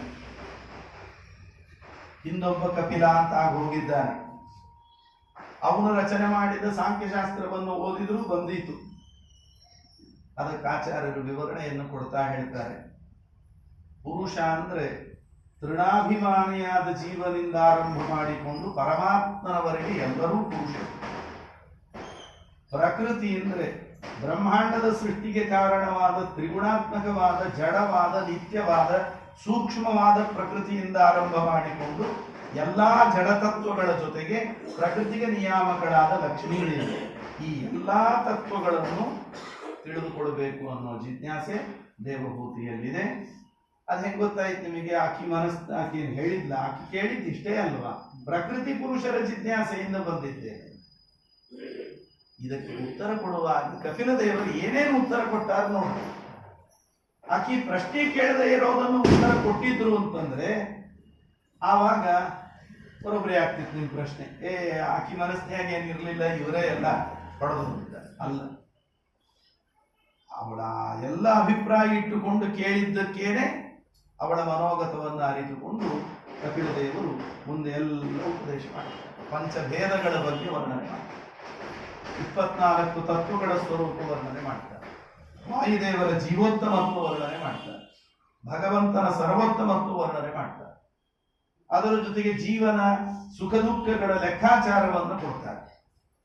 ಅದಾದ ಮೇಲೆ ಮುಕ್ತಿಯ ಮಾರ್ಗವನ್ನು ಹೇಳ್ತಾರೆ. ಪ್ರಾರಂಭಿಕ ಹಂತದ ಸಾಧನೆಗಳ ಬಗ್ಗೆ ಒಂದಿಷ್ಟು ಉಪದೇಶ ಕೊಡ್ತಾರೆ. ಆಪಾದ ಮೌನಿ ಪರ್ಯಂತರವಾಗಿ ಪರಮಾತ್ಮನ ಧ್ಯಾನ ಮಾಡುವ ಬಗೆಯನ್ನು ಹೇಳ್ತಾರೆ. ಅಪರೋಕ್ಷ ಜ್ಞಾನಿಯಾದವನಿಗೆ ಅವನ ಮನಸ್ಥಿತಿ, ಅವನ ಏಕಾಗ್ರತೆ, ಅವಧೂತನಂತೆ ದೇಹಾಭಿಮಾನ ತೊರೆದಿರುವಂತಹ ಸ್ಥಿತಿ ಹೇಗಿರುತ್ತದೆ ಅನ್ನೋದನ್ನು ವರ್ಣಿಸ್ತಾರೆ. ಅದರಂತೆ ಮುಕ್ತರಾದವರು ಪರಮಾತ್ಮನ ಹೊಟ್ಟೆಯಲ್ಲಿರೋ ಕಾಲ, ಹೊಟ್ಟೆಯಿಂದ ಹೊರಬಂದಾಗ ಎಲ್ಲಿರ್ತಾರೆ, ಇದೆಲ್ಲ ವಿವರಣೆಯನ್ನು ಕೊಡು. ಮುಕ್ತರಾಗೋದು ಅಂದ್ರೆ ದೇವರೇ ಆಗೋದೋ, ದೇವರಿಗೆ ಸಮಾನರಾಗೋದೋ ಅಲ್ಲ. ಬಹಳ ಸುಂದರವಾಗಿ ವರ್ಣಿಸ್ತಾರೆ ಆಚಾರ್ಯರು. ಅನೇಕ ಬಾರಿ ಈ ಕಪಿಲ ಗೀತೆಯಲ್ಲಿ ಬರುವ ಆ ಪ್ರಸಂಗವನ್ನ ಮುಕ್ತಿಯಲ್ಲೂ ಭೇದ ಇದೆ, ತಾರತಮ್ಯ ಇದೆ ಅನ್ನೋ ವಿಷಯವನ್ನ ಸಮರ್ಥನೆ ಮಾಡುವಾಗ ಈ ಶ್ಲೋಕಗಳನ್ನ ಉದಾಹರಿಸ್ತಾರೆ ತಮ್ಮ ಅನೇಕ ಗ್ರಂಥಗಳಲ್ಲಿ. ಹಾಗಾಗಿ ಪ್ರಾರ್ಥನೆ ಮಾಡಿದ್ದಾಳೆ. ಕರ್ದಮ ಪ್ರಜಾಪತಿಗಳು ಕಪಿಲ ದೇವರು ದೇವಹೂತಿಗೆ ಉಪದೇಶ ಪ್ರಾರಂಭ ಮಾಡ್ತಾ ಮೊದಲು ಹೇಳಿದ ಮಾತು ಇದೊಂದು ರೀತಿ ತತ್ವಜ್ಞಾನಕ್ಕೆ ಸಾಧಕನನ್ನ ಅಣಿಗೊಳಿಸುವ ಒಂದು ಕ್ರಮ. ಏನು? ಚೇತಕ್ಕಲ್ವಸ್ಯ ಬಂಧಾಯ ಮುಕ್ತಯೇ ಚಾತ್ಮನೋ ಮತಂ ಗುಣೇಶು ಸಕ್ತಂ ಬಂಧಾಯ ರಥಂ ವಾಪುಂಸಿ ಮುಕ್ತ. ನಮ್ಮ ಸಂಸಾರದ ಬಂಧನಕ್ಕೂ ವಿಮೋಚನೆಗೂ ಎರಡಕ್ಕೂ ಈ ಮನಸ್ಸೇ ಕಾರಣ. ಯಾವಾಗ ಈ ಮನಸ್ಸು ವಿಷಯ ಪದಾರ್ಥಗಳ ಕಡೆ, ಭೋಗ ಸಾಮಗ್ರಿಗಳ ಕಡೆ ಹೋಗುತ್ತೆ, ಆವಾಗ ಬಂಧನ. ಅದೇ ಮನಸ್ಸನ್ನು ಭೋಗ ಸಾಮಗ್ರಿಗಳಿಂದ ತೆಗೆದು ದೇವರು, ಧರ್ಮ, ದೇವರಿಗೆ ಪ್ರಿಯವಾದ ವ್ರತೋಪವಾಸ ಇತ್ಯಾದಿ ವಿಷಯಗಳ ಕಡೆ ಹಾಕ್ತೇವೆ, ಅದು ವಿಮೋಚನೆಗೆ ಕಾರಣ. ಒಂದೇ ಬೀಗ, ಬೀಗದ ಕೀ, ಅದನ್ನ ಯಾವ ದಿಕ್ಕಿನಲ್ಲಿ ತಿರುಗಿಸ್ತೇವೋ ಅದಕ್ಕನುಗುಣವಾಗಿ ಆ ಬೀಗ ಮುಚ್ಚಿಕೊಳ್ಳೋದು ತೆರೆಯೋದು ಆಗ್ತದೆ. ಮನಸ್ಸು ಅಷ್ಟೆ. ಮೊನ್ನೆ ವಿಷ್ಣು ಪುರಾಣ ಹೇಳಬೇಕಾಗಿ ಬಂತು ವ್ಯಾಸರಾಯ ಮಠದ ಬೆಂಗಳೂರಿನ ಈ ಚಾತುರ್ಮಾಸ್ಯ ಪ್ರವಚನದಲ್ಲಿ. ಕೊನೆಯ 4 ಅಧ್ಯಾಯ ಈ ಮನೆಯವ ಮನುಷ್ಯಾಣಂ ಕಾರಣಂ ಬಂಧ ಮೋಕ್ಷಯೋ ಅನ್ನೋ ಶ್ಲೋಕ ಎಲ್ಲರೂ ಪ್ರವಚನದೊಳಗೆ ಹೇಳ್ತೀವಿ. ಇಲ್ಲಿ ತನಕ ನನಗೂ ಇದು ಎಲ್ಲಿದು ಅಂತ ಗೊತ್ತಿರಲಿಲ್ಲ. ವಿಷ್ಣು ಪುರಾಣದೊಳಗೆ ಈ ಶ್ಲೋಕ ಇದೆ. ಆದ್ದರಿಂದ ಓದ್ತಾ ಹೋದಾಗ ಹೊಸ ಹೊಸ ವಿಷಯಗಳು. ಇದು ಸಮುದ್ರ, ಇದು ಮುಗಿಯೋದಿಲ್ಲ. ಎಷ್ಟು ಸರ್ತಿ ಭಾಗವತ ಹೇಳುವಾಗಲೂ, ಪುಟ ತಿರುಗಿಸುವಾಗ, ಟಿಪ್ಪಣಿ ನೋಡುವಾಗ ಏನೇನೋ ಒಂದಿಷ್ಟು ಹೊಸ ವಿಷಯಗಳು. ಇಲ್ಲಿವರೆಗೆ ಓದದೇ ಇರೋದು, ನೋಡದೇ ಇರೋದು, ನೋಡಿದ್ರು ಬಹಳ ಹಿಂದೆ ನೋಡಿ ಮರ್ತು ಹೋಗಿದ್ದು ಮತ್ ಗಮನಕ್ಕೆ ಬರ್ತಾ ಇರ್ತಾರೆ. ಅದಕ್ಕೆ ಆವೃತ್ತಿಗೆ ಅಸಕೃತ ಉಪದೇಶ ಅಂತ. ಒಮ್ಮೆ ಆ ಶ್ರವಣ ಮಾಡಿದ್ರೆ ಮುಗಿಯೋದಿಲ್ಲ, ಮತ್ತೆ ಶ್ರವಣ ಮಾಡುವ ಹೇಳು. ಹಾಗಾಗಿ ಕಪಿಲ ದೇವರು ಹೇಳ್ತಾರೆ, ಅಹಮ್ಮಮಾಭಿಮಾನೋತ್ಥೈಹಿ ಕಾಮಲೋಭಾದಿ ನಿರ್ಮಲೈಹಿ ಪೀತಂ ಯದಾ ಆತ್ಮನ ಶುದ್ಧಂ ಅದುಃಖಂ ಅಸುಖಂ ಸಮಂ. ಈ ಮನಸ್ಸಿದೆಯಲ್ಲ, ಇದು ಅನೇಕ ಜನ್ಮಾಂತರಗಳ ಸಂಸ್ಕಾರದಿಂದ, ಅಹಂಕಾರ ಮಮಕಾರಗಳ ಮೂಲಕವಾಗಿ ಅನೇಕ ಮಾಲಿನ್ಯ ಕಲ್ಮಶ ಈ ಮನಸ್ಸಿನಲ್ಲಿ ತುಂಬಿದೆ. ಹಾಗಾಗಿ ಮೊದಲು ಆ ಮನಸ್ಸನ್ನು ಸ್ವಚ್ಛ ಮಾಡಬೇಕು. ಮನಸ್ಸು ಸ್ವಚ್ಛ ಮಾಡದೆ ಉಳಿದ ಯಾವ ಸಾಧನೆ ಮಾಡಲಿಕ್ಕೆ ಹೊರಟು ಆಗುವುದಿಲ್ಲ. ಅದು ಹೇಗೆ ಅಂದ್ರೆ, ಈಗ ನಾವು ಹೇಳಿದ್ದು, ಕೇಳಿದ್ದು, ಓದಿದ್ದೆಲ್ಲ ನಮ್ಮ ಮನಸ್ಸಿನಲ್ಲಿ ಅದು ಫೀಡ್ ಆಗಬೇಕು, ಅದರೊಳಗೆ ಸೇವ್ ಆಗಿ ಉಳಿಯಬೇಕು. ಸಿಮ್ ಕಾರ್ಡಿಗೆ ಅಥವಾ ಮೆಮರಿ ಕಾರ್ಡಿಗೆ ಇಷ್ಟು ಕೆಪಾಸಿಟಿ ಅಂತ ಇರ್ತದೆ. 4GB, 8GB, 12GB, 16GB, 13GB ಹೀಗೆಲ್ಲ ಒಂದು ಕೆಪಾಸಿಟಿ ಅಂತಿದೆ. ಅದು ತುಂಬಿತು ಅಂತಂದ್ರೆ ಆವಾಗ ಮೆಸೇಜ್ ಬರ್ಲಿಕ್ಕೆ ಶುರು ಆಗ್ತದೆ. ಇದು ತುಂಬ ಹೋಗಿದೆ, ನಿಮಗೆ ಇನ್ನೂ ಏನಾದರೂ ಹಾಕಬೇಕು ಅಂತಿದ್ರೆ ಇದ್ರೊಳಗೆ ಇನ್ನೊಂದಿಷ್ಟು ಡಿಲೀಟ್ ಮಾಡ್ರಿ, ಆಮೇಲೆ ಜಾಗ ಸಿಗ್ತದೆ ಹಾಕಿ. ನಮ್ಮ ಮನಸ್ಸಿನ ಸ್ಥಿತಿಯು ಅದೇ. ಅನೇಕ ಜನ್ಮಗಳ ಆ ಒಂದು ಸಂಸ್ಕಾರದಿಂದ ಮನಸ್ಸು ಕಲ್ಮಶದಿಂದ ತುಂಬಿಕೊಂಡು ಹೋಗಿಬಿಟ್ಟಿದೆ. ಯಾವಾಗಲೂ ಏನೋ ಒಂಚೂರು ತಲೆಗೆ ಬಡೀತು, ಯಾರೋ ದೊಡ್ಡವ್ರು ಬಂದಾರೆ ಹೇಳ್ತಾರೆ, ಸ್ವಾಮಿಗಳು ಬಂದಾರೆ, ಪ್ರವಚನ ಕೇಳೋಣ ಅಂತ ಕೂತ್ರೆ ಏನೂ ತಲೆಯಾಗಿ ಹೋಗುವುದಿಲ್ಲ. ಯಾಕೋ ಎಲ್ಲ ಮ್ಯಾಲೆ ಹೋಗ್ಲಿಕ್ಕೆ ಒಳಗೆ ಯಾವ ಹೋಗ್ಲಿಲ್ಲ, ಎಲ್ಲ ಬೌನ್ಸ್ ಆಗ್ಲಿಕ್ಕೆ. ಪ್ರವಚನದೊಳಗೆ ಏನ್ರೆ ಸ್ವಲ್ಪ ಒಳಗಿಳೋದು, ಟಿಪ್ಪಣಿ ವಿಷಯ ಅದು ಇದು ಒಂದಿಷ್ಟು ಬೇರೆ ಬೇರೆ ಗ್ರಂಥಗಳು ಎಲ್ಲ ಜೋಡಿಸಿ ಹೇಳಿದ್ರೆ, ಆಚಾರ್ಯ ಯಾಕೆ ಇವತ್ತು ಪ್ರವಚನದೊಳಗೆ ಒಂದು ಕಥೆನೇ ಹೇಳಿಲ್ಲ ನೀವು, ಎಲ್ಲ ತಲೆ ಮ್ಯಾಲೆ ಹಾಡು ಹೋಗಿಬಿಡ್ತು ಅಂತ. ಹಂಗೆ ಭಾಳ ಒಳಗೆ ಇಳಿಬೇಡ್ರಿ, ಉದ್ದ ನೀರಿಗೆ ಹೋಗ್ಬೇಡ್ರಿ ಆಚಾರ. ಹಿಂಗೂ ಇರ್ತಾವ. ನಿಮಗೆ ಅನೇಕ ವರ್ಷಗಳ ಸಂಸ್ಕಾರ ಇದೆ, ಕೇಳಿರಿ ಅಷ್ಟೇ. ಆದ್ದರಿಂದ ಮನಸ್ಸಿನಲ್ಲಿ ಆ ಎಲ್ಲ ಕರ್ಮಶ ತುಂಬಿರ್ತದಲ್ಲ, ಅದನ್ನು ಸ್ವಚ್ಛ ಮಾಡಿದರೆ ಮಾತ್ರ ಯಾರದ್ದಾದರೂ ಉಪದೇಶ ಮನಸ್ಸಿನಲ್ಲಿ ಉಳಿಯಲಿಕ್ಕೆ ಸಾಧ್ಯ. ಜಾಗ ಬೇಕು. ಆದ್ದರಿಂದ ಕಪಿಲ ದೇವರು ಹೇಳ್ತಾರೆ, ಜ್ಞಾನ ವೈರಾಗ್ಯ ಯುಕ್ತೇನ ಭಕ್ತಿ ಯೋಗೇನ ಚಾತ್ಮನ ಪರಿಪಶ್ಯತ್ಯುದಾಸೀನ ಪ್ರಕೃತಿಂಚ ಹತೌಚಸ. ಆ ಮನಸ್ಸು ಶುದ್ಧವಾದಾಗ ಪಡೆದುಕೊಂಡಂತಹ ಜ್ಞಾನ ಸಂಸ್ಕಾರ ರೂಪದಲ್ಲಿ ದೃಢವಾಗಿ ಉಳಿದು ಕ್ರಮೇಣ ಭಕ್ತಿ ವೈರಾಗ್ಯ ಇವೆಲ್ಲ ಅಭಿವೃದ್ಧಿಯಾಗಿ ಯಾವ ಪ್ರಕೃತಿಯಾಗಲಿ ಬಂಧಕ ಶಕ್ತಿಗಳಾಗಲಿ ಯಾವುದೂ ತನ್ನ ಮೇಲೆ ಯಾವುದೇ ಪ್ರಭಾವ ಬೀರದಂತೆ ಮಾಡಿಕೊಳ್ಳಿಕ್ಕೆ ಸಾಧ್ಯ. ಅದಕ್ಕಾಗಿ ಸಜ್ಜನರ ಸಹವಾಸ ಮಾಡಬೇಕು. ಏನ್ ಆಗತ್ತೆ ಸಜ್ಜನರ ಸಹವಾಸ ಮಾಡಿದರೆ? ಯಾರವರು ಸಜ್ಜನರು? ನಾನು ಸಜ್ಜನ ಅಂತ ನಾನು ಹೇಳ್ಕೊಂಡ್ರೆ ನಾನು ಸಜ್ಜನ ಆಗ್ತೀನ? ನೀವ್ಯಾರಾದ್ರೂ ಆಗಬಹುದಾ? ಯಾರೂ ಹೇಳ್ಕೋಬೇಡಿ. ಇಲ್ಲಿ ಕೆಲವು ಮಾನದಂಡಗಳನ್ನು ಕೊಟ್ಟಿದ್ದಾರೆ, ಅದು ನಮ್ಮಲ್ಲಿ ಇದೆ ಅಂತ ನೋಡಿಬಿಟ್ರೆ ನಾವು ಸಜ್ಜನರೋ ಅಲ್ವೋ, ಅಥವಾ ಸಜ್ಜನರು ಅಂತ ಅನಿಸ್ಕೋಬೇಕಾದರೆ ನಾವು ಇನ್ನೂ ಏನೇನು ಗೈನ್ ಮಾಡಬೇಕಾಗಿದೆ ಅನ್ನೋ ಪರಿಚಯಿಸಬೇಕು. ತಿತಿಕ್ಷವತ್ ಕಾರುಣಿಕಾ ಸುಹೃದ ಸರ್ವದೇಹಿನ ಅಜಾತ ಶತ್ರವ ಶಾಂತಾ ಸಾಧವ ಸಾಧುಭೂಷಣಾ ಮಯ್ಯನನ್ನೇನ ಭಾವೇನ ಭಕ್ತಿಂ ಕುರ್ವಂತಿಗೆ ದೃಢ ಮತ್ಕೃತೆ ತ್ಯಕ್ತ ಕರ್ಮಾಣಃ ತ್ಯಕ್ತ ಸ್ವಜನ ಬಾಂಧವಾಃ ಮದಾಶ್ರಯ ಕಥಾಮೃಟ್ಟಾ ಶೃಣ್ವಂತಿ ಕಥಯಂತಿ ಚ ತಪಂತಿ ವಿವಿಧಾನ್ ಸ್ಥಾಪಾನ್ ಐಕಾತ್ಮ್ಯಗತ ಚೇತಸಃ. ಇಷ್ಟು ಮಾನದಂಡಗಳಿವೆ. ಒಂದು ತಿತಿಕ್ಷ. ಏನು ತಿತಿಕ್ಷ? ತಿತಿಕ್ಷ ದುಃಖ ಸಂಮರ್ಶ. ಏನೇ ಸುಖ ದುಃಖ ಲಾಭ ನಷ್ಟ ಜಯ ಅಪಜಯ ಕೀರ್ತಿ ಅಪಕೀರ್ತಿ ಏನು ಬಂದಾಗಲೂ ಏರಿಳಿತಗಳಿಲ್ಲದೇನೆ ಸಮಸ್ಥಿತಿಯನ್ನು ಕಾಯ್ತು. ದುಃಖ ಆದಾಗ ಬಹಳ ಕುಗ್ಗಿ ಆಯ್ತು ಇನ್ನು ಮುಗ್ದೇ ಹೋಯ್ತು ಅಂತ ನೆಲ ಕಚ್ಚೋದಲ್ಲ. ಬೇಕಾದಷ್ಟು ಸಂಪತ್ತು ಅಧಿಕಾರ ಬಂದಾಗ ನನಗೆ ಸರಿ ಯಾರಿದ್ದಾರೆ ಅಂತ ಏರಿಕೆಗೂ ಒಳಗಾಗಬಾರದು. ನಾನೇನು, ನನ್ನ ಕರ್ತವ್ಯ ಏನು ಅದನ್ನು ಗಮನಿಸಿಕೊಂಡು ಇದು ಯಾವುದು ತನ್ನ ಮೇಲೆ ತನ್ನ ಸಾಧನೆಗೆ ಪ್ರತಿಬಂಧಕವಾಗುವಷ್ಟು ಅದು ಸವಾರಿ ಮಾಡದಂತೆ ನೋಡಿಕೊಳ್ಳೋದು ತಿತಿಕ್ಷ. ಕಾರುಣಿಕ, ಕರುಣೆ ಇರಬೇಕು.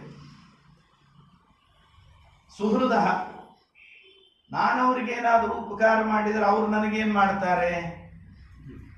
ಪ್ರತ್ಯುಪಕಾರವನ್ನ ಅಪೇಕ್ಷಿಸಿ ಉಪಕಾರ ಮಾಡದ ವ್ಯಕ್ತಿ ಅವರು ಸುಹೃತ್. ಅನಿಮಿತ್ತ ಉಪಕಾರ ಮಾಡ್ತಾರೆ ಅವರು ಸುಹೃತ್. ಯಾರಿಗೆ? ಸರ್ವದೇಹಿನ. ಯಾರೋ ನಮ್ಮ ಬಂಧು ಕೊಡಗ, ನಮ್ಗೆ ಬೇಕಾದವರು, ಬಹಳ ಕಾಲದಿಂದ ನಮ್ಮ ಜೋಡಿ ಇದ್ದವರು, ಅವರಿಗಷ್ಟೇ ಅಲ್ಲ, ಎಲ್ಲಾ ಜೀವರಾಶಿಗಳಿಗೂ ಕೂಡ ಈ ತರಹದ ಉಪಕಾರವನ್ನ ಪ್ರತ್ಯುಪಕಾರ ನಿರೀಕ್ಷೆ ಮಾಡದೇ ಮಾಡಬೇಕು. ಇದರೊಳಗೊಂದು ರಹಸ್ಯ ಇದೆ. ನಾವು ಅವರಿಂದ ಉಪಕಾರ ಪಡೆದಿದ್ದೇವೆ, ಅವರಿಗೆ ನಾವು ಉಪಕಾರ ಮಾಡಬೇಕು ಅಂತ ಉಪಕಾರ ಮಾಡಿದ್ರೆ ನಾವು ಅವರಿಗೆ ಉಪಕಾರ ಮಾಡೋದು ಅಂತ ಹೊರಡೋದು ಅಂದ್ರೆ ಏನ್ ಗೊತ್ತೇ? ನಮಗವ್ರು ಯಾವಾಗ ಉಪಕಾರ ಮಾಡಿದ್ರು? ನಮಗೇನೋ ತೊಂದರೆ ಆದ, ಆಪತ್ತು ಬಂದ. ನಾವು ಅವರಿಗೆ ಉಪಕಾರ ಮಾಡೋದು ಯಾವಾಗ? ಹಾಗಿದ್ರೆ ನಾಳೆ ಅವ್ರಿಗೂ ಏನೋ ತೊಂದರೆ ಆಪತ್ತು ಬಂದಾಗ ಅಂದ್ರೆ ಪರ್ಯಾಯವಾಗಿ ಅವ್ರಿಗೂ ತೊಂದರೆ ಬರಲಿ, ಆಪತ್ತು ಬರಲಿ ಅಂತ ನಾವು ನಿರೀಕ್ಷೆ ಮಾಡ್ತೀವಿ. ಯಾಕೆ? ಅವರ ಕರ್ಮ ಅವರಿಗೆ, ನಮ್ಮ ಕರ್ಮ ನಮಗೆ. ನಮ್ಮ ಕರ್ತವ್ಯ ನಾವು ಮಾಡಿದರೆ ಮುಗಿದೋಯ್ತು. ಅವ್ರು ನಮಗೇನು ಮಾಡ್ತಾರೆ ನೋಡೋ ಅವಶ್ಯಕತೆ ಇಲ್ಲ. ಅಜಾತ ಶತ್ರುವ, ಯಾರಲ್ಲೂ ಅನಗತ್ಯವಾಗಿ ಶತ್ರುತ್ವವನ್ನು ಕಟ್ಟಿಕೊಳ್ಳೋದಲ್ಲ. ಶಾಂತ, ವಿಷಯ ಪದಾರ್ಥಗಳ ಭೋಗದ ಬಗ್ಗೆ ಸಾಕು ಅನ್ನುವ ಅಲಂಬುದ್ಧಿ. ಸಾಧುಭೂಷಣ, ಉತ್ತಮವಾದ ಯೋಗ್ಯವಾದ ಅಲಂಕಾರವನ್ನು ಹೊಂದಿದವರು, ಸಜ್ಜನರ ಸಹವಾಸದಲ್ಲಿರತಕ್ಕಂಥವರು. ನನ್ನಲ್ಲಿ ಅನನ್ಯವಾದ ಭಕ್ತಿ, ನನಗೋಸ್ಕರವೇ, ನನ್ನ ಪ್ರೀತಿಗಾಗಿ ಎಲ್ಲ ಕರ್ಮಗಳು, ನನ್ನ ಪ್ರೀತಿಗೋಸ್ಕರವಾಗಿ ಬಂಧು ಬಾಂಧವರನ್ನೆಲ್ಲ ಜೊತೆಗೂಡಿಸಿಕೊಂಡಿರೋದು. ಅಕಸ್ಮಾತ್ ಆ ಬಂಧು ಬಾಂಧವರ ಜೊತೆ ಇದ್ದದ್ದರಿಂದ ನನ್ನ ಪ್ರೀತಿಯನ್ನು ಗಳಿಸಲಿಕ್ಕೆ ತೊಂದರೆ ಆಗ್ತದೆ ಅನ್ನೋದಾದರೆ ಆವಾಗ ನನ್ನ ಪ್ರೀತಿ, ನನ್ನ ಭಕ್ತಿಗೋಸ್ಕರವಾಗಿ ಅವರನ್ನು ಬಿಡ್ಲಿಕ್ಕೂ ಸಿದ್ಧ. ಮತ್ತೆ ನನ್ನ ಮಹಿಮೆಯನ್ನು ವರ್ಣನೆ ಮಾಡುವಂತಹ ಕಥೆಗಳನ್ನು ಯಾವಾಗಲೂ ಕೇಳ್ತಾ, ತಪಂತಿ ವಿವಿಧಾನ್ ಸ್ಥಾಪ, ಭಗವಂತನ ಪ್ರೀತಿಯನ್ನು ಗಳಿಸೋದಕ್ಕೋಸ್ಕರ ಅನೇಕ ತರಹದ ತಾಪಗಳನ್ನು ನಾವು ಅನುಭವಿಸಬೇಕಾಗುತ್ತೆ. ಋತುಧರ್ಮಕ್ಕನುಸಾರವಾಗಿ ಬಿಸಿಲು, ಚಳಿ, ಮಳೆ, ಗಾಳಿ ಅವೆಲ್ಲ ಇದ್ದದ್ದೇ. ಅದರ ಜೊತೆಗೆ ಏಕಾದಶಿ, ಕೃಷ್ಣಾಷ್ಟಮಿ ಪಾರಣಿ ರಾತ್ರಿ ಹಾಕ್ಯಾರ ಅಂತ ಹೇಳಿ ಪಂಚಾಂಗ ಬರೆದವ್ರನ್ನ ಒಂದಿಷ್ಟು ಬೈದು ಶಾಪ ಹಾಕಿ, ಎಲ್ಲಿದ್ದಾರೆ ಅವ್ರು ಸಿಕ್ಕರು ಒಂದು ಕೈ ನೋಡೋಣ ಅಂತ ಹೇಳಿ ಕಪಿಲ ದೇವರು ಹೇಳ್ತಾರೆ, ಐಕಾತ್ಮಗತ ಚೇತಸಃ ತಪಂತಿ ವಿವಿಧಾನ್ ತಾಪ. ಭಗವಂತನಿಗೋಸ್ಕರ, ಇದು ಪರಮಾತ್ಮನಿಗೆ ಪ್ರಿಯವಾದ ಕಾರ್ಯ. ಈ ಪ್ರಿಯವಾದ ಕಾರ್ಯವನ್ನು ಮಾಡೋದಕ್ಕೋಸ್ಕರ ಏನು ಪುಗ್ಸಟ್ಟೆ ಬರುತ್ತಾ? ಅವನ ಅನುಗ್ರಹ, ಅವನ ಪ್ರೀತಿ, ಕಷ್ಟಪಡಬೇಕು. ಆದ್ರಿಂದ ಇಂತಹ ಕಷ್ಟಗಳನ್ನು, ಈ ಶ್ರಮ, ಏನು ತಾಪ ಇದೆ, ಇದನ್ನೆಲ್ಲವನ್ನು ಪರಮಾತ್ಮನ ಪ್ರೀತಿಗಾಗಿ ಮಾಡ್ತಾ ಇದ್ದೇವೆ ಅನ್ನುವ ಅನುಸಂಧಾನದಿಂದ ನಾವು ಈ ಕ್ಲೇಶಗಳನ್ನು ಅನುಭವಿಸಲೇಬೇಕು. ತೀರ್ಥಯಾತ್ರೆ ತಿರುವುದು ಯಾವುದೇ, ಇವರೆಲ್ಲ ಸಜ್ಜನರು ಅಂತ ಕರೆಸ್ಕೊಳ್ಳಿಕ್ಕೆ ಅರ್ಹರು.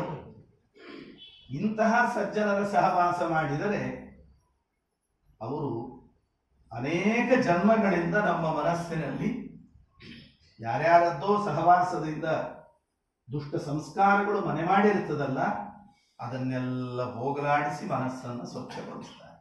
ಒಂದು ಅವರ ನಡೆ, ಇನ್ನೊಂದು ಅವರ ನುಡಿ. ಎರಡರಿಂದಲೂ ಕೂಡ ನಮ್ಮ ಜೀವನದ ಓರೆಕೋರೆಗಳನ್ನು ತಿದ್ದಿ ನಮ್ಮನ್ನು ಅವರು ಸನ್ಮಾರ್ಗಕ್ಕೆ ಕರೆದರು. ಹಾಗಾಗಿ ಕಪಿಲ ದೇವರು ವರ್ಣಿಸ್ತಾ, ಸತಾಂ ಪ್ರಸಂಗಾನ್ ಮಮ ವೀರ್ಯ ಸಂಪದೋ ಭವಂತಿ ಹೃತ್ಕರ್ಣ ರಸಾಯನ ಕಥಾಃ ತಜ್ಜೋಷಣಾದಾಶ್ವಪವರ್ಗವರ್ತ್ಮನಿ ಶ್ರದ್ಧಾವತಿ ಭಕ್ತಿರನುಗ್ರವಿಷ್ಯತಿ. ಪರಮಾತ್ಮನಲ್ಲಿ ಯಾವ ಸಜ್ಜನರಿದ್ದಾರೆ, ಆ ಸಜ್ಜನರ ಸಹವಾಸ ಮಾಡಿದಾಗ ಮನಸ್ಸು ಹಾಗೂ ಕಿವಿಗೆ ಆನಂದವನ್ನು ನೀಡುವ, ಹೃದಯವನ್ನು ಅರಳುವಂತೆ ಮಾಡುವಂತಹ ಪರಮಾತ್ಮನ ಭಕ್ತರ ಕಥೆಗಳನ್ನು ಅವರು ವರ್ಣನೆ ಮಾಡ್ತಾರೆ. ಹೇಗೆ ನಮ್ಮನ್ನ ಹಗಲು ರಾತ್ರಿ ಮುಂದೆ ಹಿಂದೆ ಎಡಬಲದಿ ಒಳಹೊರಗೆ ಇಂದಿರೇಶ ನಿಂತು ನಮ್ಮನ್ನು ಹೇಗೆ ರಕ್ಷಣೆ ಮಾಡುತ್ತಾನೆ ಅನ್ನೋದನ್ನು ಹೇಳ್ತಾರೆ. ಎಷ್ಟು ಜನ ಬೇಕು? ಯಾದವಾರ್ಯರ ಉದಾಹರಣೆ ಇದೆ, ಶ್ರೀನಿವಾಸ ತೀರ್ಥರ ಉದಾಹರಣೆ ಇದೆ, ಬೇಕಾಷ್ಟು ಜನ. ಬ್ರಹ್ಮಸೂತ್ರ ಭಾಷ್ಯಕ್ಕೆ ಭಾಷ್ಯ ದೀಪಿಕಾ ಅಂತ ಜಗನ್ನಾಥ ಯತಿಗಳು ಬರೆದದ್ದುಂಟು, ವ್ಯಾಸರಾಜ ಮಠದ ಪರಂಪರೆಯಲ್ಲಿ ಬಂದು. ಅವರ ಕಾಲದಲ್ಲಿ ಆಂಗ್ಲ ವ್ಯಕ್ತಿಗಳು ಅವರ ಸಂಸ್ಥಾನದ ಪ್ರತಿಮೆ, ಮುತ್ತು, ರತ್ನ, ಬೆಳ್ಳಿ, ಬಂಗಾರ ಎಲ್ಲ ದರೋಡೆ ಮಾಡಬೇಕು ಅಂತ ಹೇಳಿ ಬಂದಾಗ ದೇವರ ಪೆಟ್ಟಿಗೆ ಎಲ್ಲ ತಲೆ ಮೇಲೆ, ಹೆಗಲ ಮೇಲೆ ಹೊತ್ಕೊಂಡು ನದಿಯಲ್ಲಿ ಪ್ರವಾಹ ದಾಟ್ತಾ ಹೊರಟು ಬಿಟ್ಟು ನರಸಿಂಹದೇವರನ್ನು ಪ್ರಾರ್ಥನೆ ಮಾಡಲಿಕ್ಕೆ ಶುರು ಮಾಡಿದರಂತೆ. ಆವಾಗ ಆಮ್ರ ಸ್ತಂಭಾತ್ ಸಮಾಗತ್ಯ ತಾಮ್ರ ತುಂಡ ನಿಹತ್ಯಚ. ಆಮ್ರ ಸ್ತಂಭ ಅಂದ್ರೆ ಈ ಮಾವಿನ ತೋಪು. ಆ ಮಾವಿನ ತೋಪಿನಿಂದ ಸಿಂಹದ ರೂಪದಲ್ಲಿ ಬಂದು ತಾಮ್ರತುಂಡ ಅಂದ್ರೆ ಈ ಕೆಂಪು ಮೋರೆಯವರು ಅಂತ, ಕೆಂಪು ಮುಸುಡಿಯವರು, ಸ್ವಲ್ಪ ಬೈಗಳ ಶಬ್ದದಲ್ಲಿ ಹೇಳಬೇಕು, ಅವರನ್ನೆಲ್ಲ ಸಂಹಾರ ಮಾಡಿ ಯಹ ಅಪಾತ್, ಯಾರು ನಮ್ಮನ್ನು ರಕ್ಷಣೆ ಮಾಡಿದ್ದೋ ಅಂತಹ ನರಸಿಂಹನನ್ನು ನಾನು ಶರಣುವಂತೇನೆ ಅಂತ ನರಸಿಂಹದೇವರನ್ನು ಭಾಷ್ಯದೀಪಿಕಾಚಾರ್ಯರು ಪ್ರಾರ್ಥನೆ ಮಾಡ್ತಾರೆ. ಹೀಗೆ ಬೇಕಾದಷ್ಟು ಉದಾಹರಣೆಗಳಿದೆ. ಆ ರೀತಿಯಲ್ಲಿ ಪರಮಾತ್ಮನ ಭಗವದ್ಭಕ್ತರ ಚರಿತ್ರೆಯನ್ನು ಕೇಳ್ತಾ ಇದ್ದ ಹಾಗೆ ಪರಮಾತ್ಮನಲ್ಲಿ ನಮಗಿನ್ನೂ ಶ್ರದ್ಧೆ, ಅವನಲ್ಲಿ ಭಕ್ತಿ, ಇದು ದಿನೇ ದಿನೇ ವರ್ಷೆ ಅಭಿವೃದ್ಧಿ ಆಗ್ತಾ ಹೋಗ್ತದೆ. ಅದೇ ನಮ್ಮನ್ನ ಜನ್ಮ ಜನ್ಮದಲ್ಲೂ ಮೇಲೆತ್ತೋದಕ್ಕೆ ಕಾರಣ. ಹೀಗೆ ಹೇಳ್ತಾ ಪರಮಾತ್ಮ ಭಕ್ತರ ಗುಣಗಳ ಬಗ್ಗೆ ಕೆಲವು ಮಾತುಗಳನ್ನು ಹೇಳ್ತಾನೆ. ಅಂದ್ರೆ ಇಲ್ಲಿ ನಾನು ಎಲ್ಲ ಹೇಳೋದು ಅಂತ ಇಟ್ಕೊಂಡಿಲ್ಲ, ಅನುಕ್ರಮವಾಗಿ ಹೇಳೋದು ಅಂತ ಇಟ್ಕೊಂಡಿಲ್ಲ. ಊಟ ತಿರುಗಿಸಿದಾಗ ಯಾವುದು ಚಲೋ ಅನಿಸ್ತದೆ ಅಷ್ಟನ್ನು ಹೇಳ್ತಾ ಹೋಗ್ತೇನೆ. 8:30 ಆಗ್ಲಿಕ್ಕೆ ಬಂತು, ಮತ್ತೆ ನಾಳೆ ಮುಂದುವರಿಸೋದು. ಒಂದೊಂದು ಸ್ಕಂದ ಒಂದೊಂದು ದಿನಕ್ಕೆ ಮುಗಿಬೇಕು ಖರೆ, ಆದ್ರೆ ಹಂಗೆ ಮಾಡ್ಲಿಕ್ಕೆ ಆಗುವುದಿಲ್ಲ. ಕಥಾ ಭಾಗ ನಾನು ಸಂಕ್ಷೇಪನೆ ಮಾಡೋದು. ಕಪಿಲದೇವರು ಹೇಳ್ತಾರೆ, ದೇವಾನಾಂ ಗುಣಲಿಂಗಾನಾಂ ಆನುಶ್ರಾವಿಕ ಕರ್ಮಣಾಂ ಸತ್ವ ಏವೈಕ ಮನಸಃ ವೃತ್ತಿ ಸ್ವಾಭಾವಿಕೀತುಯ ಅನಿಮಿತ್ತ ಭಗವತಿ ಭಕ್ತಿ ಸಿದ್ಧೇರ್ಗರೀಯಸಿ ಜರಯತ್ಯಾಶಿಯಾ ಕೋಶಂ ನಿಗೀರ್ಣ ಮನಲೋಯಥ ಎಂಬುದಾಗಿ ಹೇಳ್ತಾ, ದೇವತೆಗಳ ಸ್ಥಿತಿ ಹೇಗಿರುತ್ತದೆ, ಭಗವಂತನ ಉಪಾಸನೆಯನ್ನು ಮಾಡುವ, ಪರಮಾತ್ಮನಲ್ಲಿ ಭಕ್ತಿಯನ್ನು ಮಾಡತಕ್ಕಂತಹ ದೇವತೆಗಳು ನಮ್ಮ ಶರೀರದಲ್ಲಿದ್ದುಕೊಂಡು ನಮ್ಮ ದೇಹ, ಇಂದ್ರಿಯ, ಅವಯವ ಇವುಗಳನ್ನೆಲ್ಲ ಪ್ರೇರಣೆ ಮಾಡಿ ನಮ್ಮಿಂದ ಸತ್ಕಾರ್ಯಗಳನ್ನು ಮಾಡಿಸ್ತಕ್ಕವರು. ಗುಣಲಿಂಗಾನ,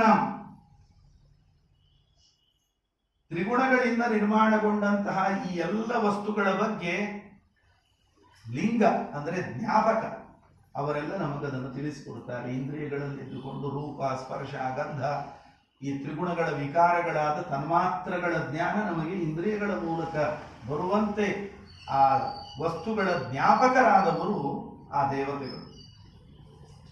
ಆನುಶ್ರಾವಿಕ ಕರ್ಮಣ, ಆ ತತ್ವಾಭಿಮಾನಿ ದೇವತೆಗಳನ್ನು ಕಪಿಲ ದೇವರು ವರ್ಣನೆಯನ್ನು ಮಾಡುವಾಗ ಹೇಳ್ತಾರೆ, ಆನುಶ್ರಾವಿಕ ಕರ್ಮಾಸೌ ಶ್ರುತ್ಯುಕ್ತಂ ಯೋನ ಲಂಘಯೇತ್.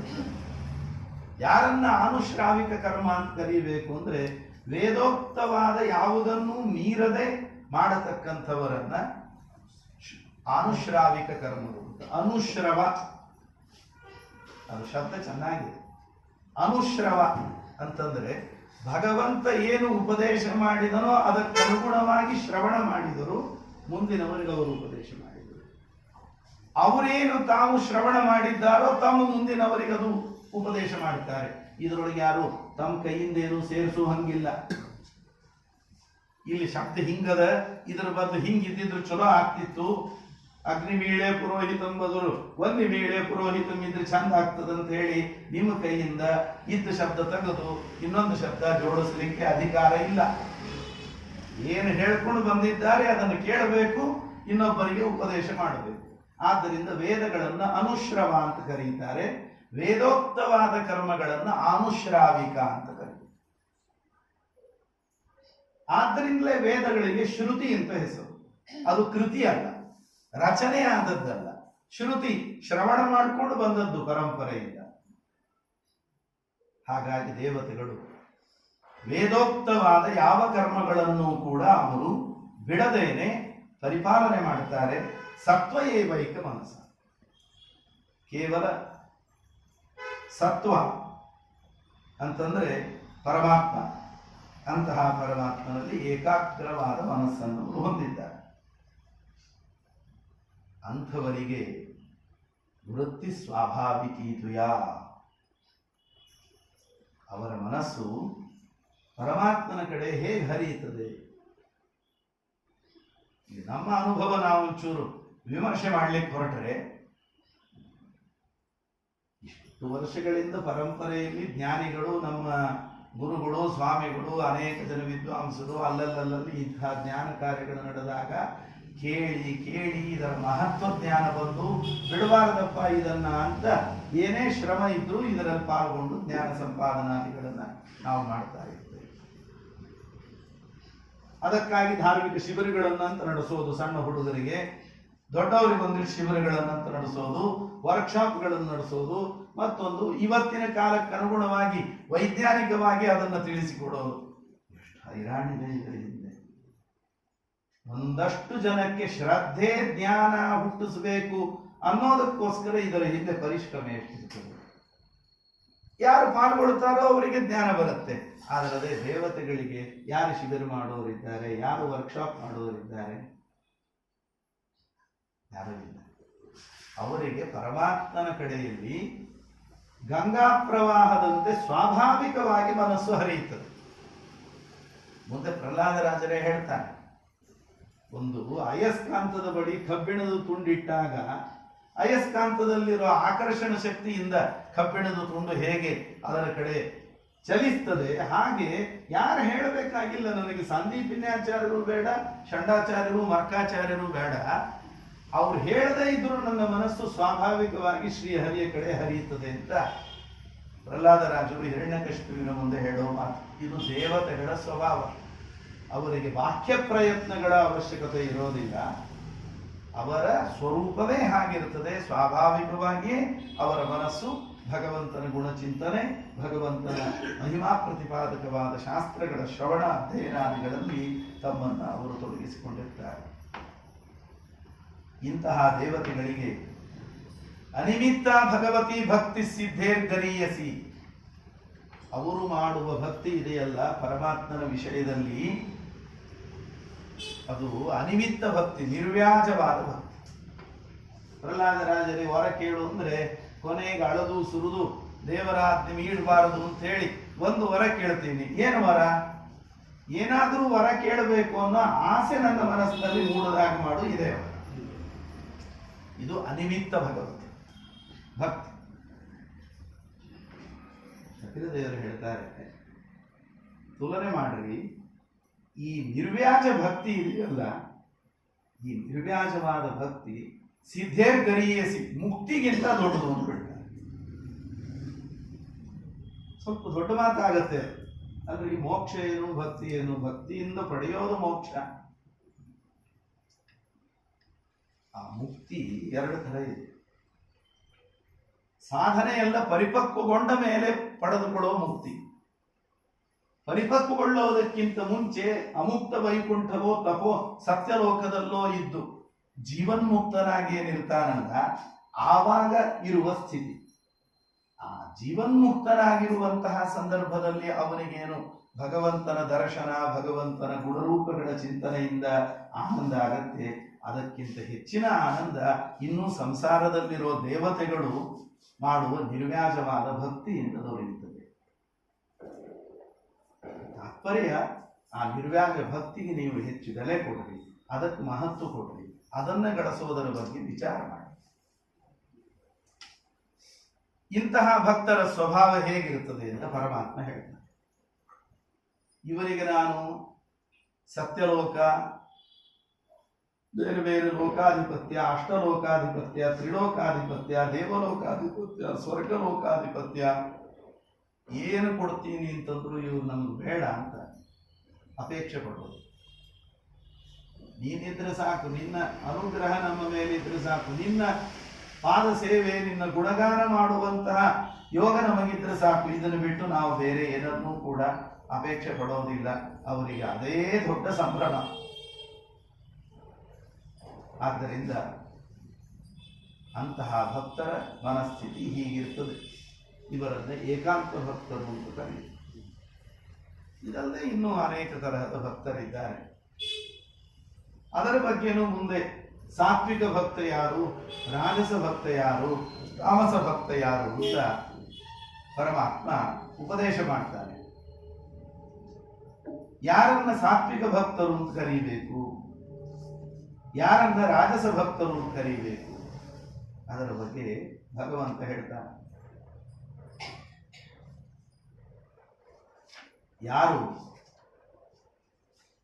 ಪರಮಾತ್ಮನ ವಿಷಯದಲ್ಲಿ ಒಂದು ರೀತಿ ದಂಭಕ್ಕೆ ಒಳಗಾಗಿ ಹಿಂಸೆ, ದಂಭ, ಮಾತ್ಸರ್ಯ, ಕೋಪ, ಭಗವದ್ ರೂಪಗಳಲ್ಲಿ ಭೇದವನ್ನು ತಿಳಿದುಕೊಂಡು ದೇವರಲ್ಲಿ ಶ್ರದ್ಧೆಯನ್ನು ಮಾಡುತ್ತಾನೆ, ಅವನು ತಾಮಸ ಭಕ್ತ. ಅವನಿಗೆ ದೇವರಲ್ಲಿ ಶ್ರದ್ಧೆ ಇರ್ತದೆ, ಸ್ನೇಹ ಇರ್ತದೆ, ಆದರೆ ಈ ಎಲ್ಲ ಭಾವನೆಗಳಿರೋದರಿಂದ ಅದು ತಾಮಸ ಭಕ್ತಿ. ಎರಡನೇ ವರ್ಗ ಉಂಟು, ಎಲ್ಲ ವಿಷಯ ಪದಾರ್ಥಗಳನ್ನು ಬಯಸಿಕೊಂಡು ಕೀರ್ತಿಯನ್ನು ಬಯಸಿ ಐಶ್ವರ್ಯವನ್ನು ಬಯಸಿ ಕೇವಲ ಪ್ರತಿಮಾಶಾಲ ಗ್ರಾಮಗಳಲ್ಲಿ ಮಾತ್ರ ದೇವರ ಪೂಜೆ ಮಾಡುತ್ತಾರೆ, ಉಳಿದ ಯಾವುದೇ ಅಧಿಷ್ಠಾನಗಳಲ್ಲಿ ದೇವರನ್ನು ಕಾಣಲಿಕ್ಕೆ ಹೋಗೋದು. ಇವ ಮಧ್ಯಮ ಭಕ್ತ, ರಾಜಸ ಭಕ್ತ. ಅಂದ್ರೆ ಮತ್ತು ಒಂದು ಕ್ಷೇತ್ರ ಶಾಲೆ ಗ್ರಾಮ ದೊಡ್ಡ ಪ್ರತಿಮಾ ಇಟ್ಕೊಂಡು ಪೂಜೆ ಮಾಡಿ ನಮ್ಮೊಂದು ರಾಜಸ ಭಕ್ತ ಅಂತ ಯಾಕಂತೀವಿ? ಅದರೊಳಗಷ್ಟೇ ದೇವರನ್ನು ಕಂಡಿಲ್ಲ, ತಂದೆ ತಾಯಿಗಳಲ್ಲಿ ದೇವರನ್ನು ಕಾಣಲಿಲ್ಲ, ಬಂದ ಬ್ರಾಹ್ಮಣನಲ್ಲಿ ದೇವರನ್ನು ಕಾಣಲಿಲ್ಲ, ಗೋವುಗಳಲ್ಲಿ ದೇವರನ್ನು ಕಂಡು ಸೇವೆ ಮಾಡಲಿಲ್ಲ, ಕಷ್ಟದಲ್ಲಿರೋವರಲ್ಲಿ ದೇವರನ್ನು ಕಂಡು ಸೇವೆ ಮಾಡಲಿಲ್ಲ, ರೋಗಿಗಳಲ್ಲಿ ದೇವರನ್ನು ಕಂಡು ಸೇವೆ ಮಾಡಲಿಲ್ಲ, ಆಪತ್ತಿಗೆ ಒಳಗಾದ ಕರೋನಾನೋ ಅಥವಾ ಈ ಸುನಾಮಿನೋ ಈ ನಾನಾ ತರಹದ ಪ್ರಕೃತಿಯ ವ್ಯಾಕೋಪಕ್ಕೆ ತುತ್ತಾದವರು ಅವರನ್ನು ಕಂಡು ಅವರೊಳಗಿರೋ ದೇವರು ಪ್ರೀತನಾಗಲಿ ಅಂತ ಏನೂ ಮಾಡಲಿಲ್ಲ. ಯಾವಾಗ ನೋಡಿದರೂ ಬರೀ ಇಷ್ಟನ್ನೇ ಮಾಡಿದಿ. ಆದ್ದರಿಂದ ನಿಂದು ರಾಜಸ ಭಕ್ತಿ.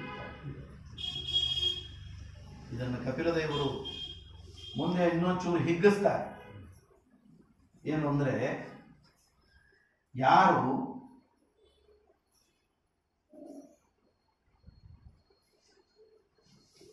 ಯೋಮಾಂ ಸರ್ವೇಷು ಭೂತೇಷು ಸಂತಂ ಆತ್ಮಾನೀಶ್ವರಂ ಹಿತ್ವಾ ಅರ್ಚಾಂ ಭಜತೆ ಮೌಢ್ಯ ಭಸ್ಮನ್ನೇವ ಜುಹೋತಿ ಸಹ. ನಾನು ಎಲ್ಲಾ ಕಡೆಯಲ್ಲೂ ಇದ್ದೇನೆ, ಎಲ್ಲಾ ಅಧಿಷ್ಠಾನಗಳಲ್ಲೂ ಇದ್ದೇನೆ, ಅದರೊಳಗೆಲ್ಲ ಏನು ನನಗಾಗಿ ಪ್ರಿಯವಾಗುವಂತೆ ಅವರಿಗೆ ಪ್ರಿಯವಾಗುವಂತೆ ಸೇವೆಯನ್ನು ಮಾಡದೆ ಕೇವಲ ಪ್ರತಿಮಾಶಾಲ ಗ್ರಾಮಗಳಲ್ಲಿ ಮಾತ್ರ ಪೂಜೆ ಮಾಡಿದರೆ ಅವರು ಮಾಡಿದ ಎಲ್ಲಾ ಪೂಜೆ ಭಸ್ಮದಲ್ಲಿ ಹೋಮ ಮಾಡಿದಂತೆ ಅರ್ಥ. ಆದ್ದರಿಂದಲೇ ಆಚಾರ್ಯರು ಗೀತಾ ತಾತ್ಪರ್ಯದಲ್ಲಿ ನಾನಾ ಜನಸ್ಯ ಶುಶ್ರೂಷ ಕರ್ತವ್ಯ ಕರವಂದಿತೆ ಅಂತ ನಗರ ಸಭೆಗೆ ಟ್ಯಾಕ್ಸ್ ತುಂಬೋದು ಎಷ್ಟು ಕಡ್ಡಾಯವೋ ಅಷ್ಟು ಕಡ್ಡಾಯವಾದದ್ದು ನಾನಾ ಜನ ಸೇವೆ. ಸ್ವಾಮಿಗಳು ಎಲ್ಲ ಸ್ವಾಮಿಗಳು ಕರೋನಾ ಸಂದರ್ಭದಲ್ಲಿ ಮಠದಿಂದ ಅನ್ನ ಇದು ಎಲ್ಲರಿಗೂ, ಅದಕ್ಕೆ ಬೇರೆ ಯಾವ ಉದ್ದೇಶ ಇರಬಾರದು. ಪತ್ರಿಕೆಯೊಳಗೆ ನನ್ನ ಲೀಸ್ಟ್ನಲ್ಲಿ ಹೆಸರು ಬರಲಿ ಇದ್ಯಾವುದೂ ಅಲ್ಲ, ಅವರ ಒಳಗಿರುವ ಭಗವಂತ ಪ್ರೀತನಾಗಲಿ ಅನ್ನೋ ಒಂದೇ ಒಂದು ಉದ್ದೇಶವನ್ನಿಟ್ಟುಕೊಂಡು ನಾವು ಎಲ್ಲಾ ತರಹದ ಕಷ್ಟದಲ್ಲಿ, ತೊಂದರೆಯಲ್ಲಿ, ಆಪತ್ತಿನಲ್ಲಿರೋ ಜನ, ಮನೆಯಲ್ಲಿರೋ ವೃದ್ಧರು, ಹಿರಿಯರು, ಇವರ ಸೇವೆ, ಗೋವುಗಳ ಸೇವೆ, ಇದೆಲ್ಲ ಒಳಗಿರುವ ಪರಮಾತ್ಮನ ಸೇವೆ ಅನ್ನೋ ಅನುಸಂಧಾನವನ್ನು ಇಟ್ಟುಕೊಂಡು ನಾವು ಮಾಡಿದರೆ ಉತ್ತಮ ಭಕ್ತರಾಗಬಹುದು. ಇಲ್ಲ ಅಂದರೆ ರಾಜಸ ಭಕ್ತರು ಅಂತ ಅನಿಸ್ಕೋಬೇಕಾಗುತ್ತೆ. ಮಾಡಿದ ಪೂಜೆ ವ್ಯರ್ಥ ಆಗಲಿಲ್ಲ. ಆಚಾರ್ಯರು ಗೀತೆಯಲ್ಲಿ ಕೃಷ್ಣ ಹೇಳಿದ ಮಾತನ್ನು ವಿವರಣೆ ಮಾಡುವಾಗ ಹೇಳ್ತಾರೆ, ಆರು ವೃಕ್ಷೋರ್ ಮುನೇರ್ಯೋಗಂ ಕರ್ಮ ಕಾರಣ ಮುಚ್ಚತೆ ಯೋಗಾರೂಢಸ್ಯ ತಸ್ಯೈವ ಶಮತ್ಕಾರಣ ಮುಚ್ಚತೆ ಅಂತ ಹೇಳುವಾಗ ಅಪರೋಕ್ಷ ಜ್ಞಾನ ಬರೋವರೆಗೂ ಕೂಡ ಇವೆಲ್ಲ ಕಡ್ಡಾಯ. ಇದನ್ನು ಮಾಡಲೇಬೇಕು. ಬರೀ ಪ್ರತಿಮಾಶಾಲ ಗ್ರಾಮಗಳಲ್ಲಿ ಮಾತ್ರವಲ್ಲದೆ ಎಲ್ಲಾ ಅಧಿಷ್ಠಾನಗಳಲ್ಲೂ ಅವರಿಗೆ ನಾವು ಮಾಡಬೇಕು ಪೂಜೆ, ಸೇವೆ, ಅವರ ಒಳಗಿರುವ ಪರಮಾತ್ಮನ ಅನುಗ್ರಹ ಆಗಬೇಕು. ಅದು ಅತ್ತೆ ಮಾವಂದರಿರ್ಬೋದು, ತಂದೆ ತಾಯಿ ಇರ್ಬೋದು, ರೋಗಿಗಳಿರ್ಬೋದು, ಬಡವರಿರ್ಬಹುದು, ಕಷ್ಟದಲ್ಲಿರೋರಿರ್ಬಹುದು, ಯಾರೇ ಇರಲಿ, ಮನೆ ಮುಂದೆ ಬರುವಂತಹ ನಾಯಿ, ಹಂದಿ ಮುಂತಾದ ಪ್ರಾಣಿಗಳೇ ಇರಲಿ, ಮನೆ ಮುಂದೆ ಬರೋ ಗೋವಿರಲಿ, ಅದಕ್ಕೇನು ನಾವು ಹಾಕ್ತೇವೆ ಅದು ಒಳಗಿರುವ ಭಗವಂತನ ಪೂಜೆ. ಅಪರೋಕ್ಷ ಜ್ಞಾನ ಬಂದ ಮೇಲೆ ಆಪ್ಷನಲ್, ನೀವು ಮಾಡಬಹುದು ಬಿಡಬಹುದು, ಕಡ್ಡಾಯ ಅಪರೋಕ್ಷ ಜ್ಞಾನ ಬರೋ ತನಕ ಮಾತ್ರ ಕಡ್ಡಾಯವಾಗಿ ಇದನ್ನು ಮಾಡಬೇಕು. ಕರ್ಮ ನಿರ್ವಹಾರ ಉದ್ದೇಶ ಪರಸ್ಮಿನ್ ವಾ ಮದರ್ಪಣಂ ಯಜೇದಿ ಯಷ್ಟವ್ಯ ಮಿತಿ ಯಹ ಸಭಕ್ತಃ ಸಾತ್ವಿಕ ಸ್ಮೃತಃ ಅಂತ. ಇದು ನನ್ನ ಕರ್ತವ್ಯ. ಯಾವ ಉಪಕಾರಕ್ಕೆ ಮಾಡೋದು? ದೇವರು ನನ್ನನ್ನು ಸೃಷ್ಟಿಗೆ ತಂದದ್ದೇ ಇವುಗಳನ್ನು ಮಾಡೋದಕ್ಕೆ. ಆದ್ದರಿಂದ ಭಗವಂತ ಪ್ರೀತನಾಗಲಿ ಅನ್ನುವ ಉದ್ದೇಶದಿಂದ ನಾವೇನಿದನ್ನು ಮಾಡುತ್ತೇವೆ.